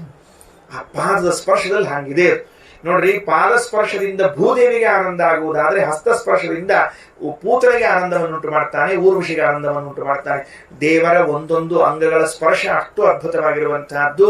ಭಗವಂತ ದೇವಕ್ಯಾಂ ದೇವರೂಪಿಣ್ಯಾಂ ವಿಷ್ಣು ಸರ್ವಗುಹಾಶ್ರಯ ಪ್ರಾಚಾಂ ದಿಶೀಂದ್ರಿವ ಪುಷ್ಕರ ತಮದ್ಭುತಂ ಬಾಲಕಮಂಬುಜೇಕ್ಷಣಂ ಚತುರ್ಭುಜಂ ಶಂಖಗದಾದ್ಯುಧಾಯುಧಂ ಶ್ರೀವತ್ಸಲಕ್ಷ್ಮಂ ಗಲಶೋಭಿಕೌಸ್ತುಭಂ ತಮದ್ಭುತಂ ಬಾಲಕಮಂಬುಜೇಕ್ಷಣಂ ಚತುರ್ಭುಜಂ ಶಂಖಗದಾದ್ಯುಧಾಯುಧಂ ಶ್ರೀವತ್ಸಲಕ್ಷ್ಮಂ ಗಲಶೋಭಿಕೌಸ್ತುಭಂ ಪೀತಾಂಬರಂ ಸಾಂದ್ರಪಯೋಧಸೌಭಗಂ ಮಹಾರ್ಯ ವೈಡೂರ್ಯ ಕಿರೀಟ ಕುಂಡಲದ್ವಿಷಾ ಪರಿಷ್ವಕ್ತ ಸಹಸ್ರಕುಂತಲಂ ಉದ್ದಾಮ ಕಾಂಚಂ ಗದಕಂಕಣಾದಿಭಿಃ ವಿರೋಚಮಾನಂ ವಸುದೇವ ಐಕ್ಷತ. ಶ್ರೀಕೃಷ್ಣಾವತಾರ ಆಗಿದೆ. ಆ ಕೃಷ್ಣನನ್ನ ವಸುದೇವ ನಂದಗೋಪರ ಮನೆಗೆ ತಂದಿಟ್ಟನಂತೆ. ನಂದಗೋಪರ ಮನೆಗೆ ತಂದಿಟ್ಟಿದ್ದಾನೆ ಅಂತ ಗೊತ್ತಾಯಿತು. ಆದ್ರೆ ವಿಚಾರ ಮಾಡ್ರಿ, ನಂದಗೋಪನ ಗೋಕುಲ ಇತ್ತಲ್ಲ, ನಂದಗೋಕುಲ, ಆ ಗೋಕುಲ ಕೃಷ್ಣ ಬರುವಕ್ಕಿಂತ ಮೊದಲು ಕೃಷ್ಣ ಬಂದ ಮೇಲೆ 2 ನಂದಗೋಕುಲ ಆಯ್ತಂತೆ. ಕೃಷ್ಣ ಬರೋಕ್ಕಿಂತ ಮೊದಲು ಒಂದಿತ್ತಂತೆ, ಬಂದೇಲೆ ಒಂದಾಯ್ತಂತೆ. ಯಾಕಾಯಿತು ಅಂತ ಕೇಳಿದ್ರೆ ವ್ಯಾಸರಂತಾರೆ, ತತ ಆರಭ್ಯ ನಂದಸ್ಯ, ಯಾವತ್ತಿನಿಂದ ಕೃಷ್ಣ ನಂದಗೋಪನ ಮನೆಗೆ ಬನ್ನೋ ವ್ರಜಃ ಸರ್ವ ಸಮೃದ್ಧಿಮಾನ್, ಗೋಕುಲದಲ್ಲಿ ಸರ್ವ ಸಮೃದ್ಧಿ ಬಂತಂತೆ. ಅಲ್ಲಿ ಕೃಷ್ಣ ಬರೋದಕ್ಕೂ ಗೋಕುಲ ಸಮೃದ್ಧ ಆಗೋದಕ್ಕೇನು ಸಂಬಂಧ? ಹರೇರ್ ನಿವಾಸಾನುಗುಣೈಹಿ ರಮಾ ಕ್ರೀಡಮಭೂನ್ ನೃಪ. ಎಲ್ಲಿ ಭಗವಂತನ ವಾಸ ಇರ್ತದೋ ಅದು ಲಕ್ಷ್ಮೀ ದೇವಿಯ ನಾಟ್ಯದ ರಂಗಮಂಚವಾಗುತ್ತದೆ. ಏನಾಗ್ತದ? ನಮಗೆ ದೇವರಿಗೆ ಅವಕಾಶ ಕೊಟ್ಬಿಡ್ಬೇಕು. ನಾವು ನಮ್ಮ ಮನೆಗೆ ಬಾ ಸ್ವಾಮಿ ಅಂತ. ಯಾಕ? ಹರೇರ್ ನಿವಾಸಾನುಗುಣೈಹಿ, ಭಗವಂತನಿಗೆ ನೀವು ನಿಮ್ಮ ಮನೆಯಲ್ಲಿ ವಾಸ ಮಾಡ್ಲಿಕ್ಕೆ ಎಷ್ಟು ಅವಕಾಶ ಕೊಡ್ತೀರಿ ಅಷ್ಟು ಲಕ್ಷ್ಮೀ ದೇವಿಗೆ ನರ್ತನಕ್ಕೆ ಅವಕಾಶ ಕೊಟ್ಟಂತೆ ನಿಮ್ಮ ಮನೆಯಲ್ಲಿ. ರಮಾ ಕ್ರೀಡಂ, ಲಕ್ಷ್ಮೀ ದೇವಿಯ ಆಟದ ಸ್ಥಾನವಾಗ್ತದೆ ಅಂತ ಹೇಳ್ತಿದ್ದಾರೆ. ಅಂದ್ಮೇಲೆ ನಾವು ದೇವರಿಗೆ ನಮ್ಮ ಮನೆಯಲ್ಲಿ ಅವಕಾಶ ಕೊಡ್ಲೇಬೇಕು. ಅದಕ್ಕೆ ಮುಂದೆ ಗೋಪಿಕಾಸ್ತ್ರೀಯರು ಜಯತಿ ತೇಧಿಕಂ ಜನ್ಮನಾ ವ್ರಜ ಶ್ರಯತ ಇಂದಿರಾ ಸಾಧು ಸತ್ರಹಿ ದೈತ ದೃಶ್ಯತಾಂ ತಾದಿದೃಕ್ಷತಾಂ ತ್ವೈಧೃತಾ ಸವ ಸ್ವಾಮಿ ಚಿನ್ವತೆ. ಏನಂದ್ರು? ಜಯತಿ ತೇಧಿಕಂ ಜನ್ಮನಾ ವ್ರಜ. ನೀಲ್ ಬಂದಿಯಲ್ಲ ಸ್ವಾಮಿ, ಅದಕ್ಕೆ ಶ್ರಯತ ಇಂದಿರಾ ಸಾಧು ಸತ್ರಹಿ, ಲಕ್ಷ್ಮೀದೇವಿ ಬಂದು ಕೊಡ್ತಾಳಂತೆ. ಹಾಗಾಗಿ ನಂದಗೋಪನ ಮನೆಗೆ ಕೃಷ್ಣ ಬರುವಕ್ಕಿಂತ ಮೊದಲಿದ್ದ ಗೋಕುಲ ಬಂದ ಮೇಲಾಗಿರುವಂತಹ ಗೋಕುಲ ಮತ್ತೊಂದು ಅನ್ನುವಂತಹ ಮಾತನ್ನ ತಿಳಿಸಿಕೊಟ್ಟಿದ್ದಾರೆ. ಈ ಕಂಸ ಎಲ್ಲಾ ಕಡೆಗೆ ತನ್ನ ಶಿಷ್ಯರನ್ನು ಕೊಟ್ಟು ಕಳಿಸಿದಂತ್ರಿ. ಅವ್ರಿಗೂ ಶಿಷ್ಯರು ಇರ್ತಾರೆ ಕಂಸನಂತವ್ರಿಗೂ. ಅಂದ್ರೆ ಬರೇ ಆಚಾರ್ಯಗಟ್ಟೆ ಇರ್ತಾರೆ, ಅವರೆಲ್ಲ ಕಡೆ ಬರ್ತಾ ಇದ್ದಾರೆ. ಬರುವಾಗ ಪೂತನ ಬಂದ್ಲಂತೆ. ಎಲ್ಲಿ ಬಂದ್ಲು? ನಂದಗೋಪನ ಮನೆಗೆ ಆ ಗೋಕುಲಕ್ಕೆ ಬರ್ತಿದ್ದಾಳೆ. ಅಲ್ಲೊಂದು ಮಾತು ಬರೀತಾರೆ, ಎಲ್ಲಿ ರಾಕ್ಷಸರ ಪ್ರವೇಶ ಇದೆ, ಎಲ್ಲಿ ರಾಕ್ಷಸರ ಪ್ರವೇಶ ಇಲ್ಲ, ಎಲ್ಲಿ ರಾಕ್ಷಸರ ಆಟ ನಡೀತದ, ಎಲ್ಲಿ ರಾಕ್ಷಸರ ಆಟ ನಡೆಯೋದಿಲ್ಲ. ಒಂದು ಸೂತ್ರವನ್ನು ಕೊಡ್ತಾರೆ. ವಾದರಾಜ ಶ್ರೀಚರಣರು ಈ ಶ್ಲೋಕವನ್ನು ಬಹಳ ಪ್ರೇಮದಿಂದ ಎತ್ತಿ ಆರಿಸಿ ಇಟ್ಟುಕೊಂಡ್ರೆ ತಮಗೋಸ್ಕರ. ಮಹಾಭಾರತ ತಾತ್ಪರ್ಯದಲ್ಲಿ ವ್ಯಾಖ್ಯಾನ ಮಾಡುವಾಗ ಈ ಭಾಗವತ ಶ್ಲೋಕವನ್ನ ಆರಿಸಿ ತಮಗೋಸ್ಕರ ಇಟ್ಟುಕೊಂಡ ಶ್ಲೋಕ. ನಯತ್ರ ಶ್ರವಣಾಧೀನಿ ರಕ್ಷೋಜ್ಞಾನಿ ಸ್ವಕರ್ಮಸು ಕುರ್ವಂತಿ ಸಾತ್ವತಾಂ ಭರ್ತುಹು ಯಾತು ಧಾನ್ಯಶ್ಚ ತತ್ರ ಹಿ. ನಾವೊಂದು ಕರ್ಮ ಮಾಡ್ತಾ ಇದ್ದೀವಿ ಅಂತ ಇಟ್ಕೊಳ್ರಿ. ಒಂದು ಕರ್ಮ, ಮನೆಯಲ್ಲಿ 70 ವರ್ಷದ ಶಾಂತಿ, 80 ವರ್ಷದ ಶಾಂತಿ, ಮುಂದ ಶಾಂತಿ ಅಂತ ಅರ್ಥ ಇರಂಗಿಲ್ಲ. ಅಂದ್ಮೇಲೆ ಇವೆಲ್ಲ ಶಾಂತಿಗಳನ್ನ ಮಾಡ್ತಾ ಇದ್ದೀವಿ, ಉಪನಯನ ಮುಂಜೂರನ್ನು ಮಾಡ್ತಾ ಇದ್ದೀವಿ. ಏನೇ ಒಂದು ಕರ್ಮವನ್ನ ಮಾಡ್ತಾ ಇರ್ರಿ. ಆ ಕರ್ಮ ನಡೀತಾ ಇರುವಾಗ ಭಗವಂತನ ಮಾತುಗಳನ್ನ, ಭಗವಂತನ ವಿಷಯವನ್ನ ಹೇಳ್ತಿದ್ದೀರೋ ಇಲ್ಲೋ ಅಂತ. ನಯತ್ರ ಶ್ರವಣಾಧೀನಿ ರಕ್ಷೋಜ್ಞಾನಿ ಸ್ವಕರ್ಮ ಸುಕುರ್ವಂತಿ. ನಿಮ್ಮ ಕರ್ಮಗಳನ್ನು ನೀವು ಮಾಡ್ತಾ ಇರುವಾಗ ದೇವರ ಹೆಸರಿಲ್ಲ, ದೇವರ ವಿಚಾರ ಇಲ್ಲ, ದೇವರ ಅನುಸಂಧಾನ ಇಲ್ಲ, ದೇವರ ಸಂಪರ್ಕಕ್ಕೆ ಒಳಗಾಗಿಲ್ಲ ಅಂತ ಇಟ್ಕೊಳ್ರಿ. ಅವಾಗ ಏನಾಗ್ತದೆ? ಯಾತು ಧಾನ್ಯಶ್ಚ ತತ್ರಹಿ, ರಾಕ್ಷಸರು ಬಂದು ಕೂತ್ಬಿಟ್ಟಿರ್ತಾರೆ. ಬಾಳೆಗಿಲ್ಲ ತಲೆಗೆ ಮಾಡೋದು. ನಮ್ಮಲ್ಲಿ ರಾಕ್ಷಸರು ಬರ್ಬೇಕು ಅಂದ್ರೆ ಏನು ಟೆನ್ಷನ್, ದೇವ್ರ ಹೆಸರು ಹೇಳಾರ ಸಂಧ್ಯಾನ ಮಾಡ್ಬಿಟ್ರೆ ಅಷ್ಟೇ ಇರುತ್ತೆ. ದೇವ್ರ ಹೆಸರು ಹೇಳಾರ ದೇವ್ರ ಪೂಜೆ ಮಾಡ್ಬೋದು, ಮುಂದೆ ರಾಕ್ಷಸರು ಬಂದು ಕೂತಿರ್ತಾರೆ, ತಗೊಂಡು ಹೋಗ್ತಾರೆ ಅಷ್ಟೇ ಕೆಲಸ. ಹಾಗಾದ್ರೆ ಭಾಗವತ ಏನ್ ಎಚ್ಚರ ಹೇಳ್ತಾ ಇದೆ, ನೀನ್ ಏನ್ ಬೇಕಾದ ಕರ್ಮ ಮಾಡು, ನಮಗ್ ಸಂಬಂಧ ಇಲ್ಲ. ನೀನ್ ಯಾವ ಕರ್ಮ ಮಾಡ್ತಾ ಇದ್ದಿ ಗೊತ್ತಿಲ್ಲ, ಅಲ್ಲಿ ಸಾತ್ವತಾಂ ಭರ್ತು ಕೃಷ್ಣನ ಸ್ಮರಣೆ ಆಗ್ತಾ ಇದ್ರೆ ಆಗ ಯಾವ ರಾಕ್ಷಸರು ಒಳಗೆ ಪ್ರವೇಶ ಇಲ್ಲ. ಕೃಷ್ಣನ ಸ್ಮರಣೆ ಇಲ್ವೋ ರಾಕ್ಷಸರಿಗೆ ಆಮಂತ್ರಣ, ಮುಕ್ತ ಆಮಂತ್ರಣ. ಯಾಕೆ ಬೇಕು? ಹಾಗಾದ್ರೆ ಈಗ ಮತ್ತೆ ಪೂತನ ಬಂದ್ಲಲ್ಲ ಇಲ್ಲಿ ಅಂದ್ರೆ ಅದನ್ನೇ ಹೊರಟಿಸ್ಲಿಕ್ಕೆ ನಾವೀಗ. ಪೂತನೆ ಏನ್ ತಿಳ್ಕೊಂಡಿದ್ಲು, ನಾವ್ ಎಲ್ಲಿ ಬೇಕಲ್ಲಿ ನುಗ್ಗಬಹುದು ಅಂತ ತಿಳ್ಕೊಂಡು ಬರ್ತಿದ್ದು. ಗೋಕುಲದಲ್ಲಿ ಕೃಷ್ಣ ಇದ್ದದ್ರಿಂದ ಕೃಷ್ಣನ ಕಥೆ ಇದ್ದಲ್ಲೇ ಇವರಿಗೆ ಪ್ರವೇಶ ಇಲ್ಲ, ಇನ್ ಕೃಷ್ಣ ಇದ್ದಲ್ಲಿ ಇವರಿಗೆ ಏನ್ ಪ್ರವೇಶ ಇರ್ತದೆ ಅಂತ ತಿಳಿಸ್ಲಿಕ್ಕೆ ಪೂತನ ಸಂಹಾರದ ಕಥೆಯನ್ನು ಹೇಳಿ ಹೊರಟಿದ್ದಾರೆ ಅಂತ ಭಾಗವತದ ಪ್ರತಿಜ್ಞೆ. ಅಂದ್ಮೇಲೆ ನಾವು ಪೂತನ ಸಂಹಾರವನ್ನು ಯಾಕೆ ತಿಳ್ಕೋಬೇಕು? ಎಲ್ಲಿ ಕೃಷ್ಣನ ವಾರ್ತೆಗಳಿರ್ತದೋ ಅಲ್ಲಿ ರಾಕ್ಷಸರಿಗೆ ಪ್ರವೇಶ ಇಲ್ಲ. ಪೂತನೆಯನ್ನು ಕೃಷ್ಣ ಸಂಹಾರ ಮಾಡಿದ್ದಾನೆ. ಹೀಗೆ ಅವನ ಅನೇಕ ಕಥೆಗಳು ಮತ್ತೆ ನಾಳೆ ಸಿಕ್ಕಾಗ ನೋಡೋಣ. ಶ್ರೀಕೃಷ್ಣಾರ್ಪಣಮಸ್ತು. ಅಕ್ಷಯಂ ಕರ್ಮ ಯಸ್ಮಿನ್ ಪರೇ ಸ್ವರ್ಪಿತಂ ಪ್ರಕ್ಷಯಂ ಯಾಂತಿ ದುಃಖಾನಿ ನಾಮತಃ ಅಕ್ಷರೋ ಯೋಜನಃ ಸರ್ವದೈವಾಮೃತಃ ಉಕ್ಷಿರಂ ಯಸ್ಯ ವಿಶ್ವಂ ಸದಾ ಜಾನಿ ಪ್ರೀಣಯಾಮೋ ವಾಸುದೇವಂ ದೇವತಾ ಮಂಡಲಾಖಂಡಮಂಡಲಂ ಪ್ರೀಣಯಾಮೋ ವಾಸುದೇವಂ. ಶ್ರೀಕೃಷ್ಣ.